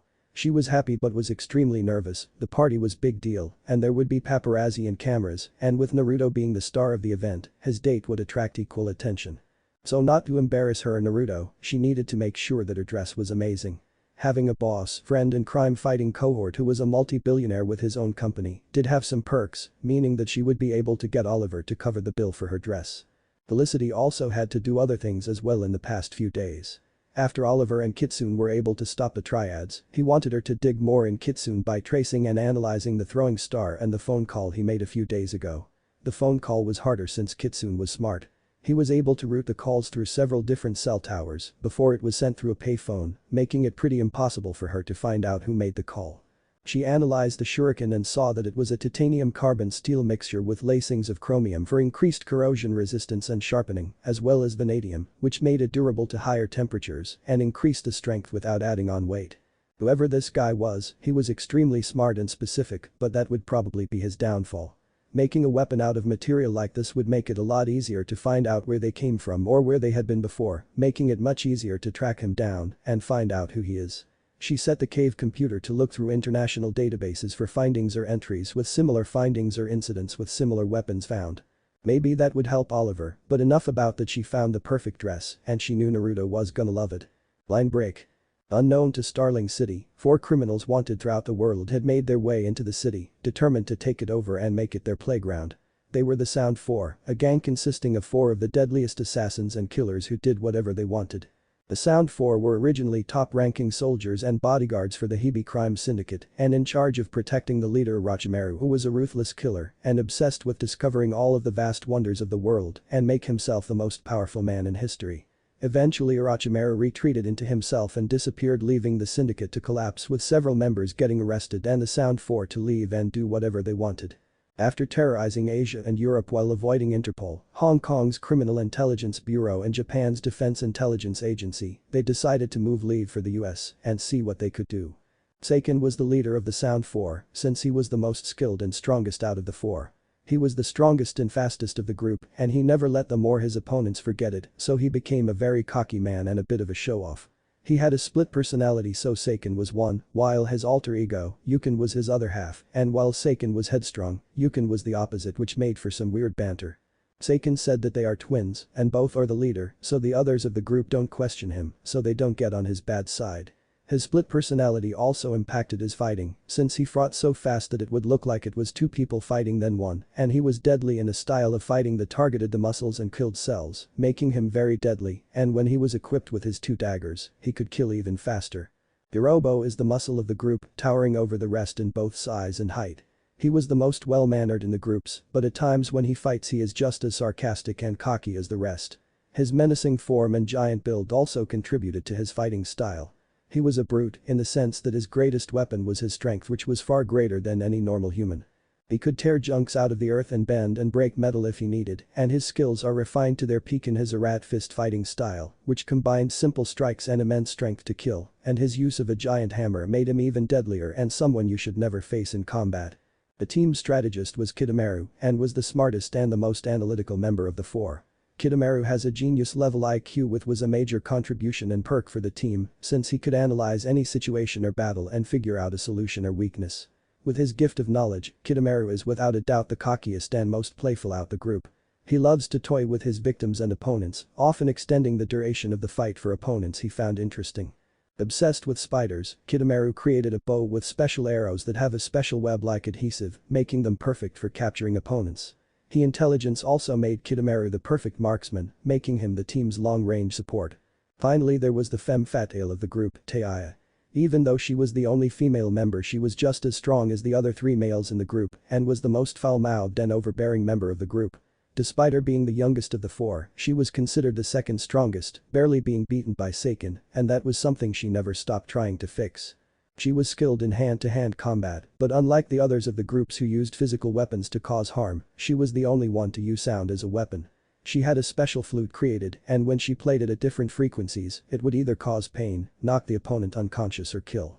Even though they were strong individually, they were deadlier as a group. They had taken down heavily fortified banks, safe houses, and were able to defeat a private army of 100 armed men with guns in under 10 minutes. They were not to be messed with, but their constant success made them bigger targets by police and intelligence agencies determined to take them down. So they needed a place to lay low, and then an area to build a permanent place of residence and show the world that no one could mess with them. They decided to move to Starling City. It was ripe with potential spots to profit from, and they recently suffered from an earthquake which made the city vulnerable. They heard the stories about the vigilantes, but they knew two guys in hoods couldn't stop them. Starling City was going to meet the Sound 4 and they were going to introduce themselves big. Line break. It was a big night for Starling City, and one place in particular received the most attention since it was home to one of the city's biggest events. At one of the fanciest hotels in Starling City, paparazzi and photographers were lined up to get pictures of the guest, and one in particular since it was his party. Naruto's Uzumaki's newest book was going to be released in a few days, and Naruto was holding a launch party in celebration with a guest list of Starling City's elite, including one Oliver Queen. Ghul had driven up to the entrance of the Ritz Hotel in Starling City, where the book launch party was being held. Naruto invited him and Oliver to the party. Naruto liked Oliver, and he wanted to get to know him better, and since a lot of the party's revenue would be donated to a local charity, Oliver's checkbook helped a lot too. Ghul knew that Oliver was looking into Naruto and that he hadn't told Felicity since she was interested in him. Ghul knew that keeping a secret like that from Felicity would definitely come back to kick him in the rear, and he would happily watch. After Oliver and Ghul got past the cameras and reporters, they made it to the main ballroom where the party was being held. There were waiters walking around carrying champagne and fancy appetizers while many of the guests mingled. The guests were a variety of big business players of the city and a combination of Naruto's friends. Oliver saw Laurel sipping some champagne and made his way over to talk to her. As he was walking over, he saw several copies of his new book on displays, the cover art for all of Naruto's previous books on display, a collection booth for donations to the charity, and a podium where Naruto would speak to the crowd. Oliver walked up to Laurel. "Hey, enjoying the drinks tonight, Laurel?"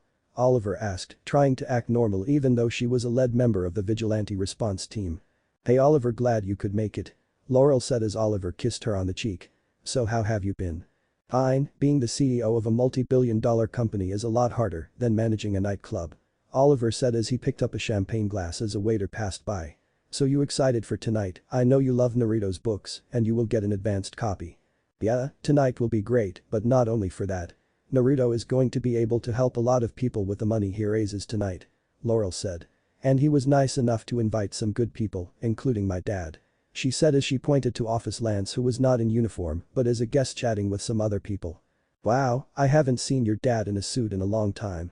Naruto must be one heck of a friend of yours to get him to do that.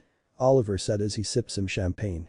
Well, my dad and Naruto get along pretty well, and you'd be surprised about Naruto.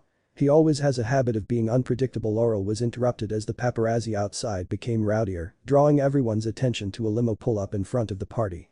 Oliver expected it to be Naruto, but what he saw step out dropped his jaw. The valet opened the passenger door of the limo, and out walked Naruto, looking very dashing and handsome in a black Armani tuxedo. His hair was styled to make him look more dashing, but it still kept the spiky nature. After Naruto got out, he reached his hand out to help his date out of the car. Oliver expected some girl he didn't know to be with him, but was shocked to see Felicity getting out of the limo. Felicity stepped out of the limo in one of the most beautiful gowns imaginable, expensive, but that's something Oliver would worry about later. It's the dress Stana Kadak wore in the Castle Season 1 episode, Home is Where the Heart Stops. It was a sleeveless gown, red with specks and arrangements of gold on it, with a matching red gem necklace to tie in the outfit. Felicity stepped out with a shawl over her shoulders and her hair done with no glasses but contacts. Naruto smiled as he helped Felicity out of the limo, remembering when he picked her up, he nearly fainted seeing her in such a beautiful dress. Felicity smiled as Naruto helped her out, she was so happy that Naruto loved it, and acting like a true gentleman, he kissed her hand as he hooked his arm with hers and escorted her through the doors to the party. All of the guests were awestruck at the couple that walked into the party. Naruto and Felicity looked perfect together, and everyone at the party who witnessed them walk in together would agree. Even Oliver had to admit that they looked good together. He saw Naruto whisper something into Felicity's ear and she then laughed. He really hoped that he was wrong about Naruto, so Felicity wouldn't suffer. Wow, who knew our little Ms. Smoke would turn that many heads with a dress? Diggle said as he went up to Oliver after seeing Naruto and Felicity walk in.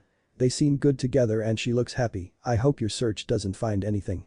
Diggle said hopeful. Believe me, so do I. Last thing I want to do is to ruin Felicity's happiness. Oliver said hopeful as he saw Naruto wave at him with Felicity awkwardly waving as well. You invited my boss to your book launch party, well this will make an awkward workplace tomorrow. Felicity said, referring to what she was wearing and the weird conversation they would have tomorrow. Oliver's a good guy, I wanted to invite him so Laurel wouldn't get too lonely and his money will help a lot of people. Plus it was worth it to see your expression right now. Naruto said as he chuckled while he sipped his champagne and Felicity lightly punched him in the arm for that joke. Well you're definitely going to have to make it up to me sometime. Felicity said glaring slightly but eventually laughing at the joke. I have a bad feeling that my checkbook and I are going to regret this. Naruto said. Maybe. Felicity said cutely then sipping her champagne as she and Naruto laughed and after they walked around a bit talking to some friends and people who showed up. Laurel saw Naruto walk in with Felicity and was happy at how good the two looked together. As a friend, Laurel wanted Naruto to be happy after everything he had done for her when Oliver was on the island and Tommy died. Naruto was there during the whole grieving process. Naruto was a good shoulder for her when she needed it and Naruto needed some of his own happiness and even though she didn't really know Felicity that well, all she knew was that she was someone who worked at Queen Consolidated and knew Oliver, they looked good together and looked very happy. Officer Lance walked up to his daughter, seeing Felicity and Naruto walk into the party. He was glad that Naruto invited him, he knew Naruto since he hanged out with Laurel a lot when he moved to Starling. Out of the male friends that she had, he was his favorite. Oliver and Tommy were spoiled rich kids and party animals, but Naruto was different. He was extremely educated, his job was great and he was a very liked public figure and he got along with everyone. He was polite but at times could be childish, immature and headstrong, and Lance admired that. Well it seems Naruto had finally arrived at his party, at least he doesn't follow Queen's extremely yet fashionably late arrivals. Said Quentin Lance to Laurel. Yeah, well, Naruto isn't like other guys dad, you know this pretty well, I mean he's been a big help to the city, even before the earthquake. Naruto is just one of a kind, even though he is a bit hyperactive and a knucklehead. Laurel said while laughing a little while drinking some champagne. Quentin had to admit she was right. After Naruto moved to the city he has helped a lot, being there for Laurel, not causing too much trouble for the police, and helping a lot of the families in need made Naruto one of a kind. Also there were big points in being a charming friend and making a good first impression with Lance when Laurel first introduced him. Soon enough after half an hour when everyone was settled a woman walked onto the podium. A pink-haired woman wearing a lovely blue dress tapped on the microphone to make sure it was working before clearing her throat gathering all of the guests' attention. This woman was Sakura Haruno, head of the Tree Petal Publishing, the publishing company that published Naruto's books. Sakura was the lead publisher and was the one who agreed to publish Naruto's first book when he just got out of college. Her mother owned the publishing company for years and then Sakura took over so her mother and father could focus on other things. Sakura and Naruto's relationship was weird at first, it was mainly professional, but eventually, Naruto's personality was able to break through Sakura's bubble, and the two became best friends. Sakura was a headstrong woman who was no pushover and very passionate, with a distaste for people who pissed her off. But after some time and getting to know each other they became good friends, but she would still knock him upside the head when he did something annoying. "Hello everyone and thank you for coming to Tree Petal Publishing's book launch party," she said as everyone applauded. "As head publisher, I would like to thank everyone for coming and for the generous contributions to the Starling City Quake Fund. Now the people who have suffered from the quake will get the support they need, and Starling City is one step closer to safety and security." Everyone cheered at this, especially Naruto, since this party was really going to help a lot of people. Felicity smiled as she saw the happy expression on his face when Sakura spoke. Oliver was happy as well that the city was going to get help. Now, without further ado, I would like to introduce the star of tonight's event. The man who started a book series that has now taken the world by storm, selling a grand total of over 100 million books worldwide. The Naruto series is one of the most popular in the world. And to celebrate the release of the newest in the series, Naruto Uzumaki. Ninja Clash in the Land of Snow. Let's bring the man of the hour up here. Here he is, the rider of the Shinobis, the #1 knucklehead rider and my good friend, Naruto Uzumaki. She said as she pointed to Naruto as a spotlight shone at him and Felicity. Naruto smiled as he waved at the crowd and everyone applauded and cheered for Naruto. Naruto put his champagne down and kissed Felicity on the cheek, which caused everyone to let out whistles and catcalls as Felicity blushed and Naruto went up to the podium. He and Sakura hugged and she then got off the podium as Naruto went up to the microphone to speak. "Thank you Sakura and thank you everyone for coming here and support for my new book. I don't think my book could be this much of a success without your support, so thank you everyone again," Naruto said as he applauded and everyone clapped as well. "I hope you all enjoy yourselves tonight, enjoy your copies of the new book and don't forget the charity donation booth over there. All you can help Starling City and your donations would be greatly appreciated. Now that that's out of the way everyone enjoy the evening," Naruto said as he stepped down. He then rejoined Felicity, but not before noticing a figure on the ceiling, but before he could do something a loud piercing noise filled the room, causing glasses to break and all of the guests including Oliver and Naruto to cover their ears and scream in pain. After all of the glass in the room was broken and the guests on the floor in pain dazed and scared of what was going on, Oliver went over to Laurel to make sure that she was alright and so did Officer Lance. Naruto went over to Felicity and Sakura who were together to check on both of them and Ghul also checked on Felicity. Then they heard some gunshots, guards' cries of pain, and then 4 guards were thrown into the room unconscious. The guests looked in shock to see 3 men dressed in similar outfits with weapons. Think the outfits they wore in the anime, but a little more modern. Seiken walked up in front very slowly, all pompous and confident as Jirobo and Kidomaru walked around the hall, observing the guest and making sure that they didn't do anything stupid. Jirobo hefted his giant hammer and Kidomaru prepared his bow in case he needed to shoot. "Good evening ladies and gentlemen of Starling City. My name is Seiken and my compatriots and I are new to the city and decided to introduce ourselves to the elite of this fine town. And I must admit you people know how to party," Seiken said as he drank some champagne and ate some food. Oliver wanted to make a move and stop them, but he couldn't risk getting anyone else hurt or exposing who he might be. Ghul and Officer Lance prepared to get their guns and pull them out when Seiken said, "Hey, guys, where's Taiya?"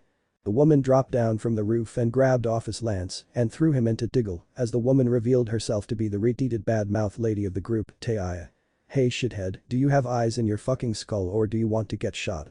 Jesus, pay some fucking attention would you?" she said loudly as she walked over to drink some champagne while picking up a copy of Naruto's new book.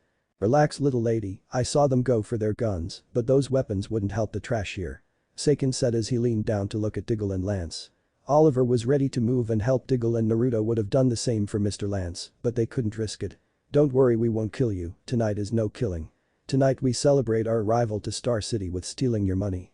You wealthy people have raised a lot of money here and I'm sure that these little books would go for a lot of money too," Seiken said as he picked up one of Naruto's books and then tossed it away and went over to the donation booth.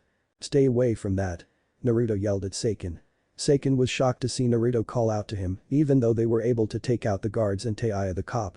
"That money is for people in need, not some petty thieves," Naruto yelled while Felicity was shocked by Naruto's bravery but concerned for his safety.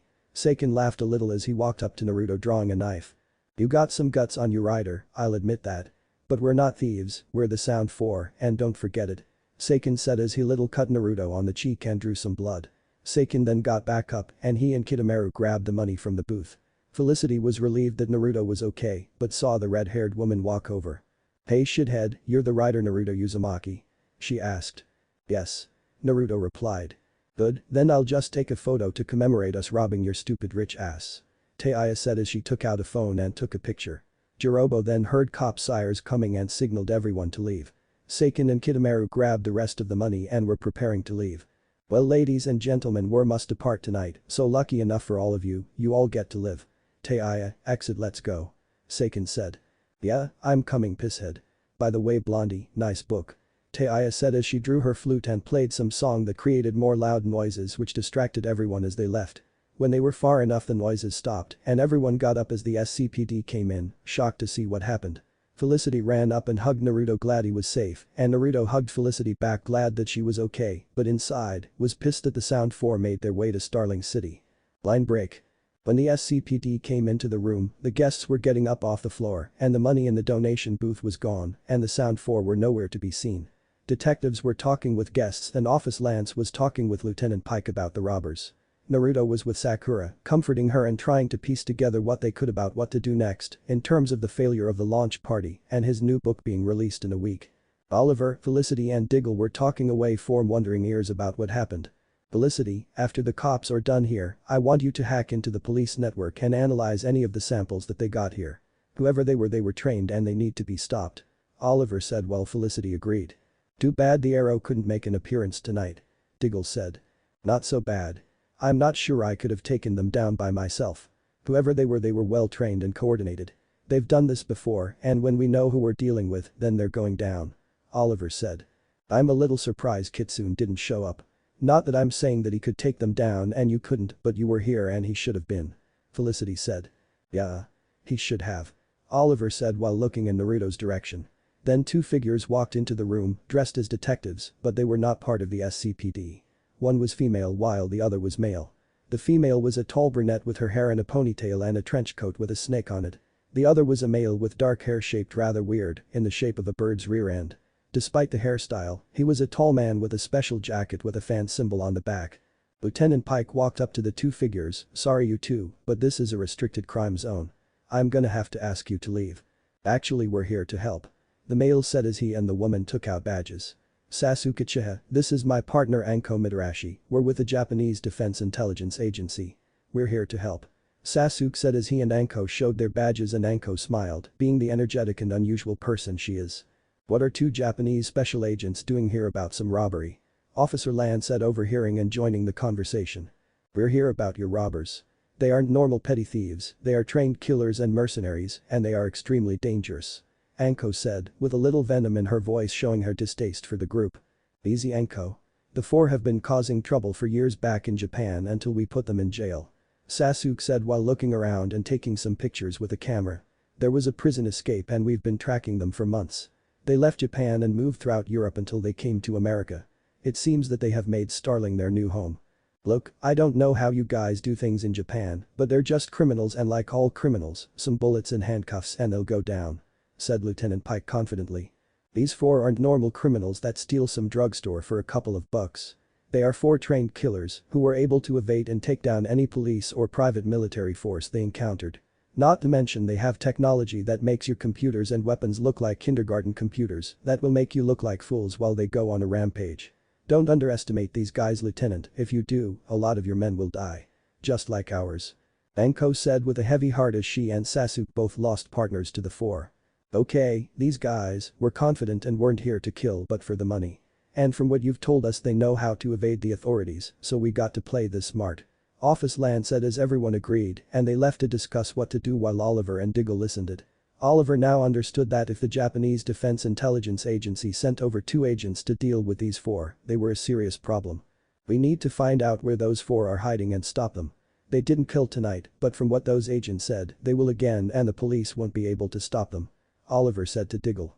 "Maybe the Arrow can," Diggle said. "Maybe, but maybe not alone. Something tells me the Kitsune will have a part to play in this sooner or later. In the meantime let's dig up everything we can," Oliver asked and Diggle agreed. Oliver then looked around. "Where's Felicity?" he asked. "Well," Diggle said. "Line break.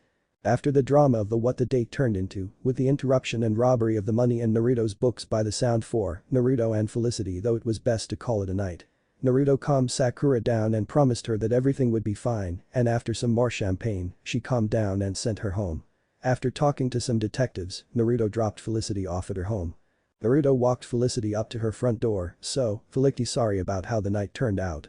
I thought the worst thing that would happen tonight would be the paparazzi," Naruto said as he chuckled nervously. Felicity chuckled a little too. "Yeah, other than the robbery and short hostage situation and the possible scenario of death, the date was great. Thanks again, Naruto," Felicity said as she smiled at him. "It was my pleasure, Felicity. Even though I would never want to put you into that kind of situation, I don't think I would want to spend the night with anyone else," Naruto said as he smiled at Felicity. "Yeah, well, if you do decide to take me on a second date, let's avoid the paparazzi and criminals," Felicity said jokingly. Naruto laughed. "Don't worry, our next date won't be as stressful," Naruto said as they finally got to the front door. "Thanks again, Naruto. Well, good night," Felicity said as she was about to leave when Naruto gently touched her arm, which caused Felicity to look at Naruto. "Felicity," Naruto said lovingly as he brought her closer and cupped her cheek in his hand. Felicity was blushing a storm and her heart was beating extremely fast, nervous about what he was doing. Naruto and Felicity leaned into each other and their lips finally met in their first kiss. It was pure euphoria to the both of them. The kiss was gentle and slow as if the two were in love for years. Eventually, after a few more seconds, Naruto and Felicity separated, with both Naruto and Felicity sporting a blush, with Felicity having a larger one. Naruto didn't know what came over him, he just acted on instinct and kissed her, and he wasn't complaining. After a few seconds of looking into each other's eyes and some awkward silence, Felicity and Naruto finally unfroze. I'll call you sometime again, Felicity," Naruto said. "Oh, okay. See you later, Naruto," Felicity said as she opened the door and went inside. "Good night," Naruto said. "Good night, Naruto," Felicity said as she finally closed the door. After she did, she stood there for a second, realizing what happened in the past couple of minutes, and smiled as she leaned back. Then she heard Naruto yell in excitement as he finally left. Felicity blushed at what Naruto did and was happy that he liked it as well. She then got ready for bed, hoping that nothing would ruin the happiness she was feeling. Line break. The Sound 4 were in an abandoned warehouse that they were using as their base for their stay in Starling. Seiken was looking over some newspapers and maps, deciding what place to hit next. Jirobo was sitting on a couch eating some takeout and watching the news.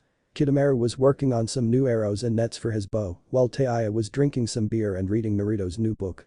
If one of the other four looked at her, they would see that she was extremely engrossed in the book and not paying attention to anything else. As Jirobo was watching TV, he saw news coverage and saw the two Japanese agents that put them in jail years ago. "Hey guys, come over here. Take a look at this," he said as Seiken and Kitamura came over. Taiya was still too engrossed in the book to pay attention. Jirobo looked and saw that Taiya wasn't moving. "Taiya, you should probably look at this too." "God, you fat ass, can't you just leave me alone?" "Damn it, and I was just getting to the good part," Taiya said as she got up and went over to the TV. The news was showing the coverage of the robbery and hostage situation at the book launch party. For our guests tuning just in, earlier tonight at the launch party for Naruto Uzumaki's newest book, 4 armed criminals held the guest hostage and then robbed the event. Reports say that they got away with over $5 million of money meant for the donation to the charity. "The police are urging people to keep an eye out for these 4 people," the reporter said as they showed the Sound 4 pictures, "and if they are spotted to call the authorities. They are reported to be armed and extremely dangerous," said the reporter as Seiken turned the TV off. "Well, it seems that we have made our Starling City debut," Seiken said. "That's probably not why fat ass called us over here. Shithead, look at the TV again," Taiya said as she turned on the TV. Seiken looked and saw the news with agents Asuke and Enko talking to the SCPD. Those two agents were chasing them for years and the reason they got arrested. "Oh, those pieces of trash. Please, they got lucky that they were able to take us down, and it was only with help from the hood-wearing sword guy. But don't worry, they can't measure up to us now," Seiken said as he went back to work and others went back to what they were doing before. Line break. The next morning at Queen Consolidated, Oliver was looking over some revenue reports and also looking more into Naruto. But now he was looking into the break-in at the launch party and seeing if he could find more about the group that held the party hostage. Those agents knew who they were or that had done this before, so there would be a pattern that he could follow and he would track them that way. Soon Diggle called him to the Arrow Cave. Felicity ran some checks on the group and found something. "Hey Oliver, I found out some stuff on the group that robbed Naruto's launch party yesterday," Felicity said. "What did you find?" Oliver said. Well, after some hacking into the police database and some remote hacking into those agents' computers, wow, an international offense, thanks again Oliver. Felicity said as Oliver looked at her funny. Anyway, there was no DNA evidence left at the hall, they're good, but those agents were right that they know who they are. She said as she showed the mugshots of the Sound 4. Look familiar. That's them. Oliver said. Who are they? Well, it seems that we have maintained our ability to attract the worst of the worst. They call themselves the Sound 4. Felicity said as she showed Oliver and Diggle their pictures.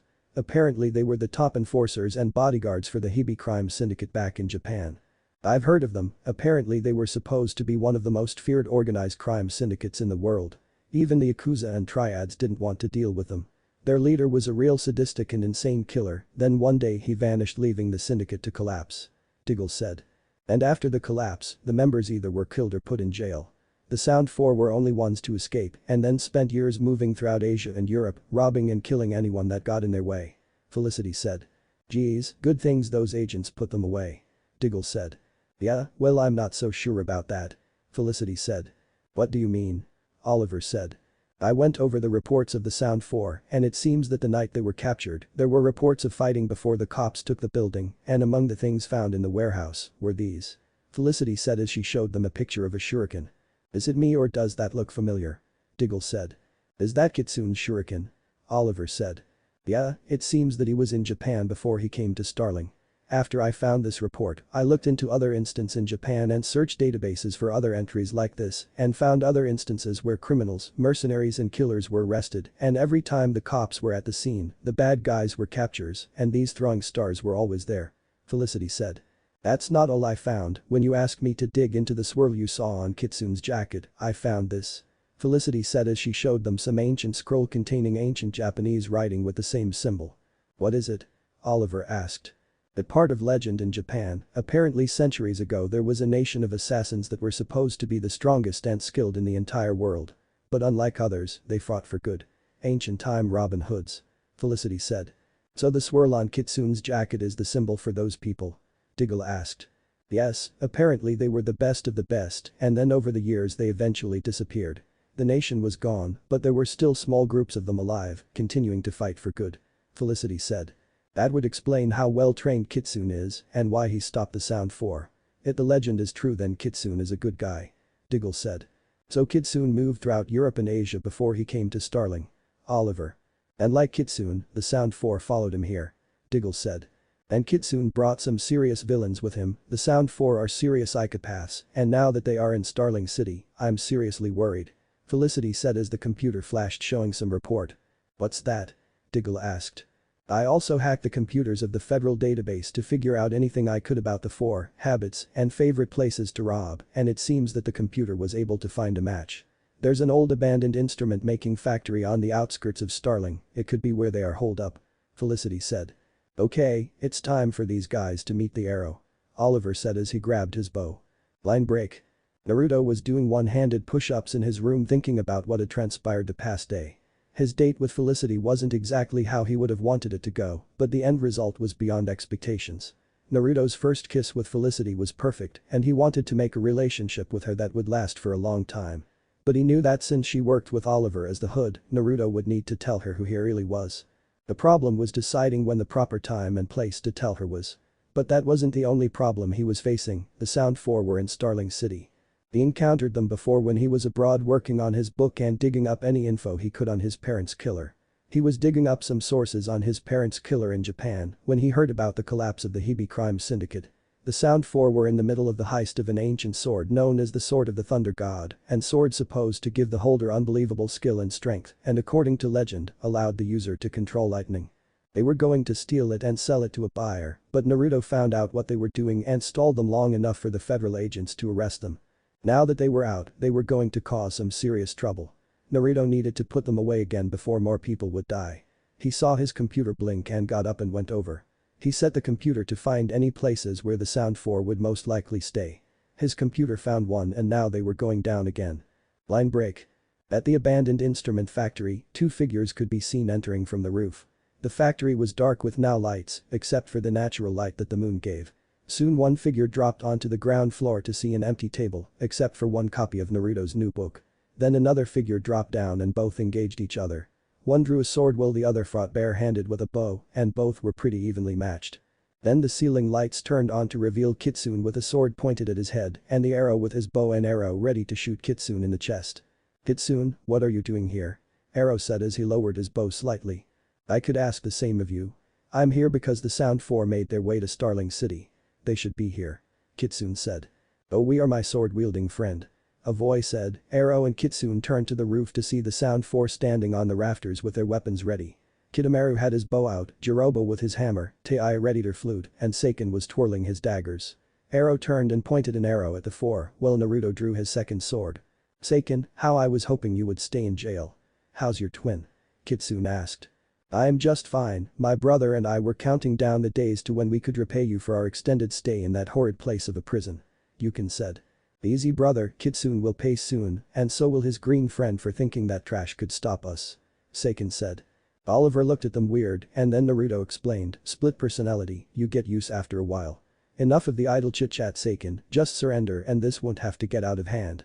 I don't care of the history between you two. Just surrender now and return the money and the books you stole," the arrow said. "Ahahaha, those fucking pieces of trash actually think they can take us. Now that is something worth laughing about, right Fatus?" said Teiya. "Please Teiya, there is no need to further put down our enemies, and please refrain from the vulgar language," Jirobo said. "Okay, can we just take these guys down and move on with our night please?" Kidomaru said as he readied an arrow. "Okay, now let's get rid of some trash and continue on with our night," Seiken said as he and Jirobo and Teiya jumped down from the root and Kidomaru shot an arrow which Oliver was able to deflect with his own. Seiken readied his daggers and engaged Naruto, and he met Seiken head-on with his katanas. Naruto and Seiken were pretty even in skill as Seiken was charging with his knives using his fighting style, which made it look like there were two men fighting. But Naruto was able to use his two swords to defend himself and put Seiken on the defensive. Then Teiya interrupted the fight and fought Kitsune, and then it was 2 against 1. After Oliver deflected Kidomaru's arrow, Oliver shot one at Kidomaru who jumped down to avoid it. Then Jirobo charged at Oliver with his hammer and swung down as Oliver moved to the side, and when the hammer was stuck in the ground, Oliver then swung and hit Jirobo in the jaw with his bow, and then spun and whacked him again with his bow. Jirobo then pulled the hammer out and swung which made Oliver duck, and then Kidomaru shot 2 arrows at Oliver which made move to the side. Kidomaru then shot a net arrow, and Oliver shot a fire arrow which caught the net and caused it to burst into flames. Then Jirobo was able to tackle Oliver to the floor and punched at him, but Oliver moved his head out of the way, but saw that Jirobo's fist made an imprint in the floor. Naruto saw that Oliver was in trouble and threw a taser shuriken at Jirobo, hitting him in the shoulder. This gave Oliver the opportunity to throw Jirobo off of him. Then they heard sirens coming in and then a voice from a speaker which caused the fighting to come to a standstill. "This is Agent Sasuke Uchiha, we know you're in there Sound 4, come out with your hand up and you won't be harmed," said Agent Uchiha. The police and Agent Sasuke Nanko were outside with their guns drawn, ready should they have to fire. "Well, it seems that we must end our little dance. Don't worry, we will meet again," Seiken said as he and others began to leave. "Oh, we don't want both of you to feel left out, so we have a little parting gift. Have fun and don't try and find us, that is if you survive," Seiken said as he pushed a button which caused explosives planted in the warehouse to arm and start counting down. Oliver and Naruto, realizing the situation they were in, needed to get out of the building. Oliver and Naruto ran for the window leading to the back and jumped out of it as the building exploded which pushed the cops and agents and Oliver and Naruto away. Oliver felt like crap, being blasted out of building would do that to someone. Oliver got up feeling the flame of the building on his face since the force pushed his hood off. Oliver looked around and saw the cops on the floor from the explosion, he then turned to see Kitsune standing up with his hood down. Kitsune turned to reveal blonde spiky hair with blue eyes. "Naruto?" Oliver asked. "Well, I guess that the cat is out of the bag now. To be honest, this wasn't exactly how I was going to reveal myself. Let's move somewhere else where we can have some privacy away from open ears and prying eyes," Naruto said as he activated his bike nearby while looking at the cops and agents who were getting up. Oliver got on his bike and they both left and Oliver was following him. Naruto was leading Oliver to his garage training area where the two could talk. Naruto and Oliver drove in as Naruto got off his bike and was taking his eye and face mask off as Oliver approached him. "So my suspicions were right. There was something off about you," Oliver said. "So you thought I was Kitsune all along. I didn't give you enough credit, Oliver," Naruto said as he unstrapped his katanas. "No, I didn't think you were Kitsune, I had my suspicions that there was something you were hiding. Guess I killed 2 birds with 1 stone," Oliver said. Are you sure that it was suspicion or jealousy about how close I was to Laurel and Felicity? Naruto said. That may have been a part of it. Oliver said. Naruto chuckled at Oliver's reply. So you know who I am, I know who you are. Where do we go from here? Naruto said. Well, for one, answer this, do you plan on telling Felicity? Oliver asked, seeing Naruto's concerned face at the question. Yes, I did plan on telling her about who I am. You may not like me, Oliver, and I don't blame you, but I do care for her and Laurel both. But Laurel is a friend and Felicity is maybe something more. Naruto said. Oliver saw the serious and committed look in Naruto's eyes. Okay, now, do you plan on to continue doing whatever it is you're doing? Oliver asked. This is the path I have to follow, I'm not like you, Oliver. I didn't have a list and my father's dying wish to guide me into becoming a vigilante. Let's face it, Oliver, if it wasn't for the island, you would still be living a life of luxury and bliss. Naruto said.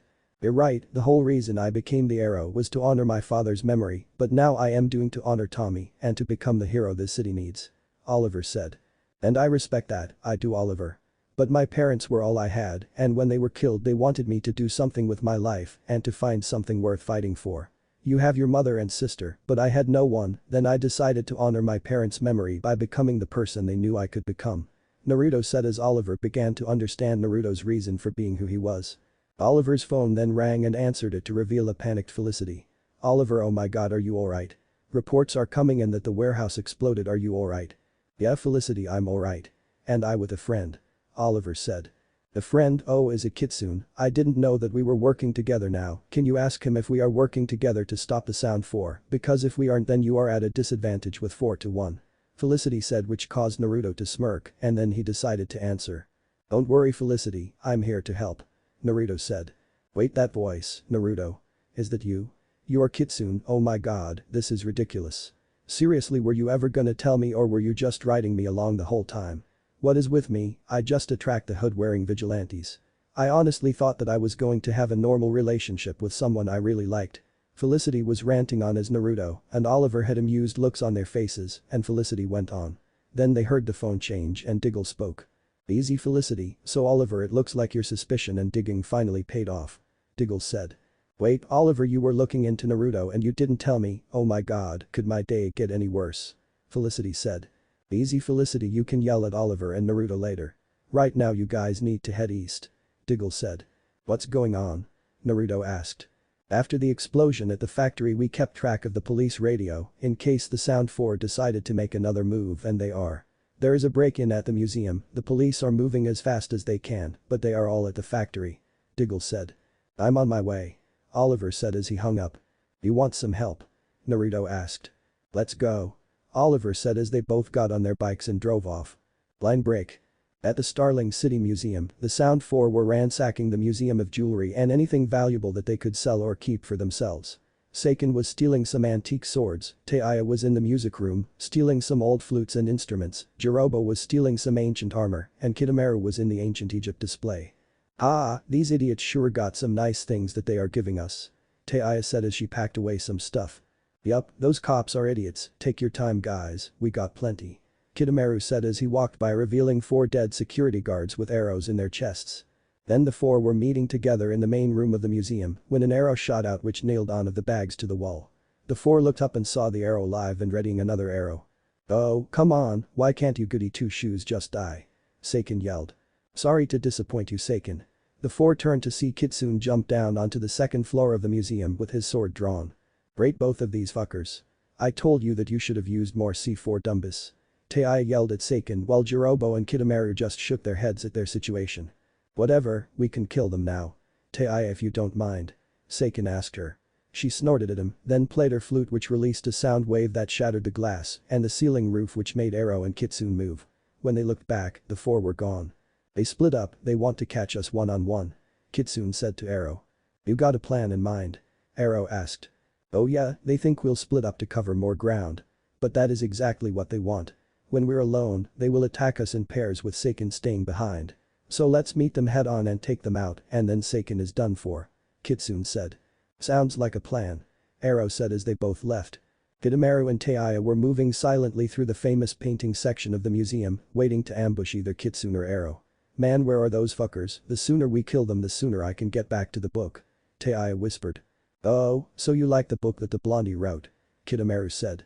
"Yeah, Whiskers maybe look like an idiot, but he sure can write," Taiya said, then they heard a sound and stopped. They looked around and then an arrow came out and hit Taiya in the shoulder. Kitamaru saw Taiya get hit and then he saw a shuriken thrown in his direction and he deflected it with an arrow. Then Kitsune dropped down from the roof and slashed down, but Kitamaru dodged to the left. Kitsune engaged Kitamaru in a fight with his swords, while Kitamaru used his bow and some of his arrow webbing to fight back. Meanwhile got up and pulled the arrow out of her shoulder and saw arrow drop down and engage him. She attacked, using her flute to fight, while Oliver defended himself with his bow. Oliver then ducked as Naruto rolled over off his back and kicked Taiya back as Oliver spin-kicked Kitamaru, causing both villains to stagger back. Oliver shot a taser arrow at Kitamaru knocking him out, while Naruto threw a knockout gas-filled shuriken which knocked out Taiya. Both got up and smirked at each other admiring their teamwork. Hirobo walked into the room hearing the struggle and was shocked to see Kitamaru and Taiya tied up with Kitamaru hanging upside down from a rope. He then heard movement behind him and knocked away an arrow and shuriken. Kitsune and Arrow ran at Jirobo while he charged with his hammer and when he swung they both slid underneath him and then moved to the left and Jirobo swung the hammer down. When the hammer got stuck Naruto spin-kicked him in the face while Oliver smacked him in the bow which pushed Jirobo on his back. Jirobo then flipped up and grabbed his hammer and swung again which caused Kitsune and Arrow to flip away. Jirobo charged, Naruto threw a bolo, while Oliver shot a bolo arrow which constricted Jirobo before he broke free. But this gave Naruto and Oliver the opportunity to shoot Jirobo with taser and knockout gas darts.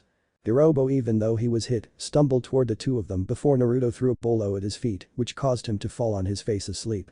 "Okay, one left," Arrow said. Seiken was back in the main room, piling up some of the loot that he got when the others went off to deal with the heroes. Then an arrow knocked the bag out of his hands and restrained it to the floor. Seiken turned around with his daggers out. He then dodged the next two arrows and Kitsune came down and drew his three-pronged kunais and fought Seiken. When Naruto pushed Seiken to the railing of the second floor, Seiken jumped down with Naruto following behind him. Seiken decided that he needed to leave and made a break for the exit when Oliver came down and punched Seiken back. Naruto then ran at Seiken and jumped and put his legs on Seiken's shoulders and flipped him on his back. Seiken leaned up and saw Kitsune and Arrow looking at him. "Oh, come on, you guys couldn't leave well enough alone," Seiken complained. Kitsune and Arrow looked at each other then at the same time, both punched him in the face knocking him out. The police came to the museum because there were reports of a break-in and the agents told them that the warehouse explosion was just a diversion. The cops arrived and busted through the main entrance and were shocked to see what was waiting for them. The Sound Four were all tied up together unconscious with all of the stuff that they were going to steal all there. The police fanned out to check the building while the agents walked in, shocked at what was waiting for them. If we knew that Starling City's vigilantes were going to capture the Sound Four for us, we would have asked them to gift wrap them for us," Anko said jokingly. "You think this is funny?" Lieutenant Pike said. "Easy Lieutenant, she was just kidding. But it was nice to know that Kitsune was going to help again. He helped us put them away before and he's here to help us now," Sasuke said. "You let a vigilante help you?" Lieutenant Pike asked shocked. "Yeah, he helped put away criminals and so has your hooded vigilante. Sound like to me that this is less about putting him away and more about embarrassment that you can't bring guys like this down," Anko said with a smirk. Lieutenant Pike stood there, not knowing what to say and then just left to join the other cops. Anko looked at Sasuke and saw him holding in a laugh while she then busted out laughing. Then they got their laughter under control and put the Sound Four in a van that would take them to jail before they could transfer them to the high-security prison. On the nearby rooftop was Naruto and Oliver looking at their hard work. They smirked at how they were able to take down a group of highly trained killers.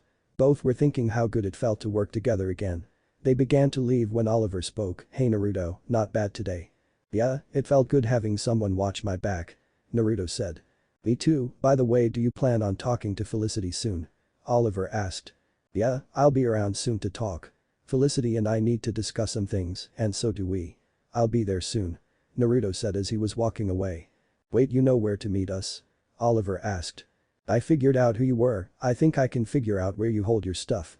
See ya," Naruto said as he fired a grapple hook and flew away. Oliver smirked at Naruto's response and was looking forward to his conversation with Felicity. Line break. Naruto returned to his apartment and got out of his uniform while Kurama was playing with a ball. Naruto wasn't exactly to the conversation he would have with Felicity, but he did care for her and if he wanted to have a relationship with her, he needed to talk to her about it. He looked at Kurama and smirked at the idea that his furry friend might help. The next day. Oliver, Diggle and Felicity were at the Arrow Cave, watching the news about the SCPD and Agent Sasu Kanenko taking down the Sound 4. Even though the police claimed that they were the ones responsible for capturing the killers, the press and agents told the press that the vigilantes helped. Oliver smirked at how the press and the people were beginning to understand that he was here to help. Felicity then turned off the computer and twirled in her chair with a serious look on her face. So now that the 4 psychopaths are gone from the city, can we now talk about the elephant in the room? The fact that you were looking into the guy I was dating without telling me. Felicity said with a serious look. Diggle had an amused look on his face as Oliver had an uncomfortable look on his face. Okay, I will admit that I probably should have told you that I was looking into Naruto, but hey Felicity, I was right in my assumption. Oliver said.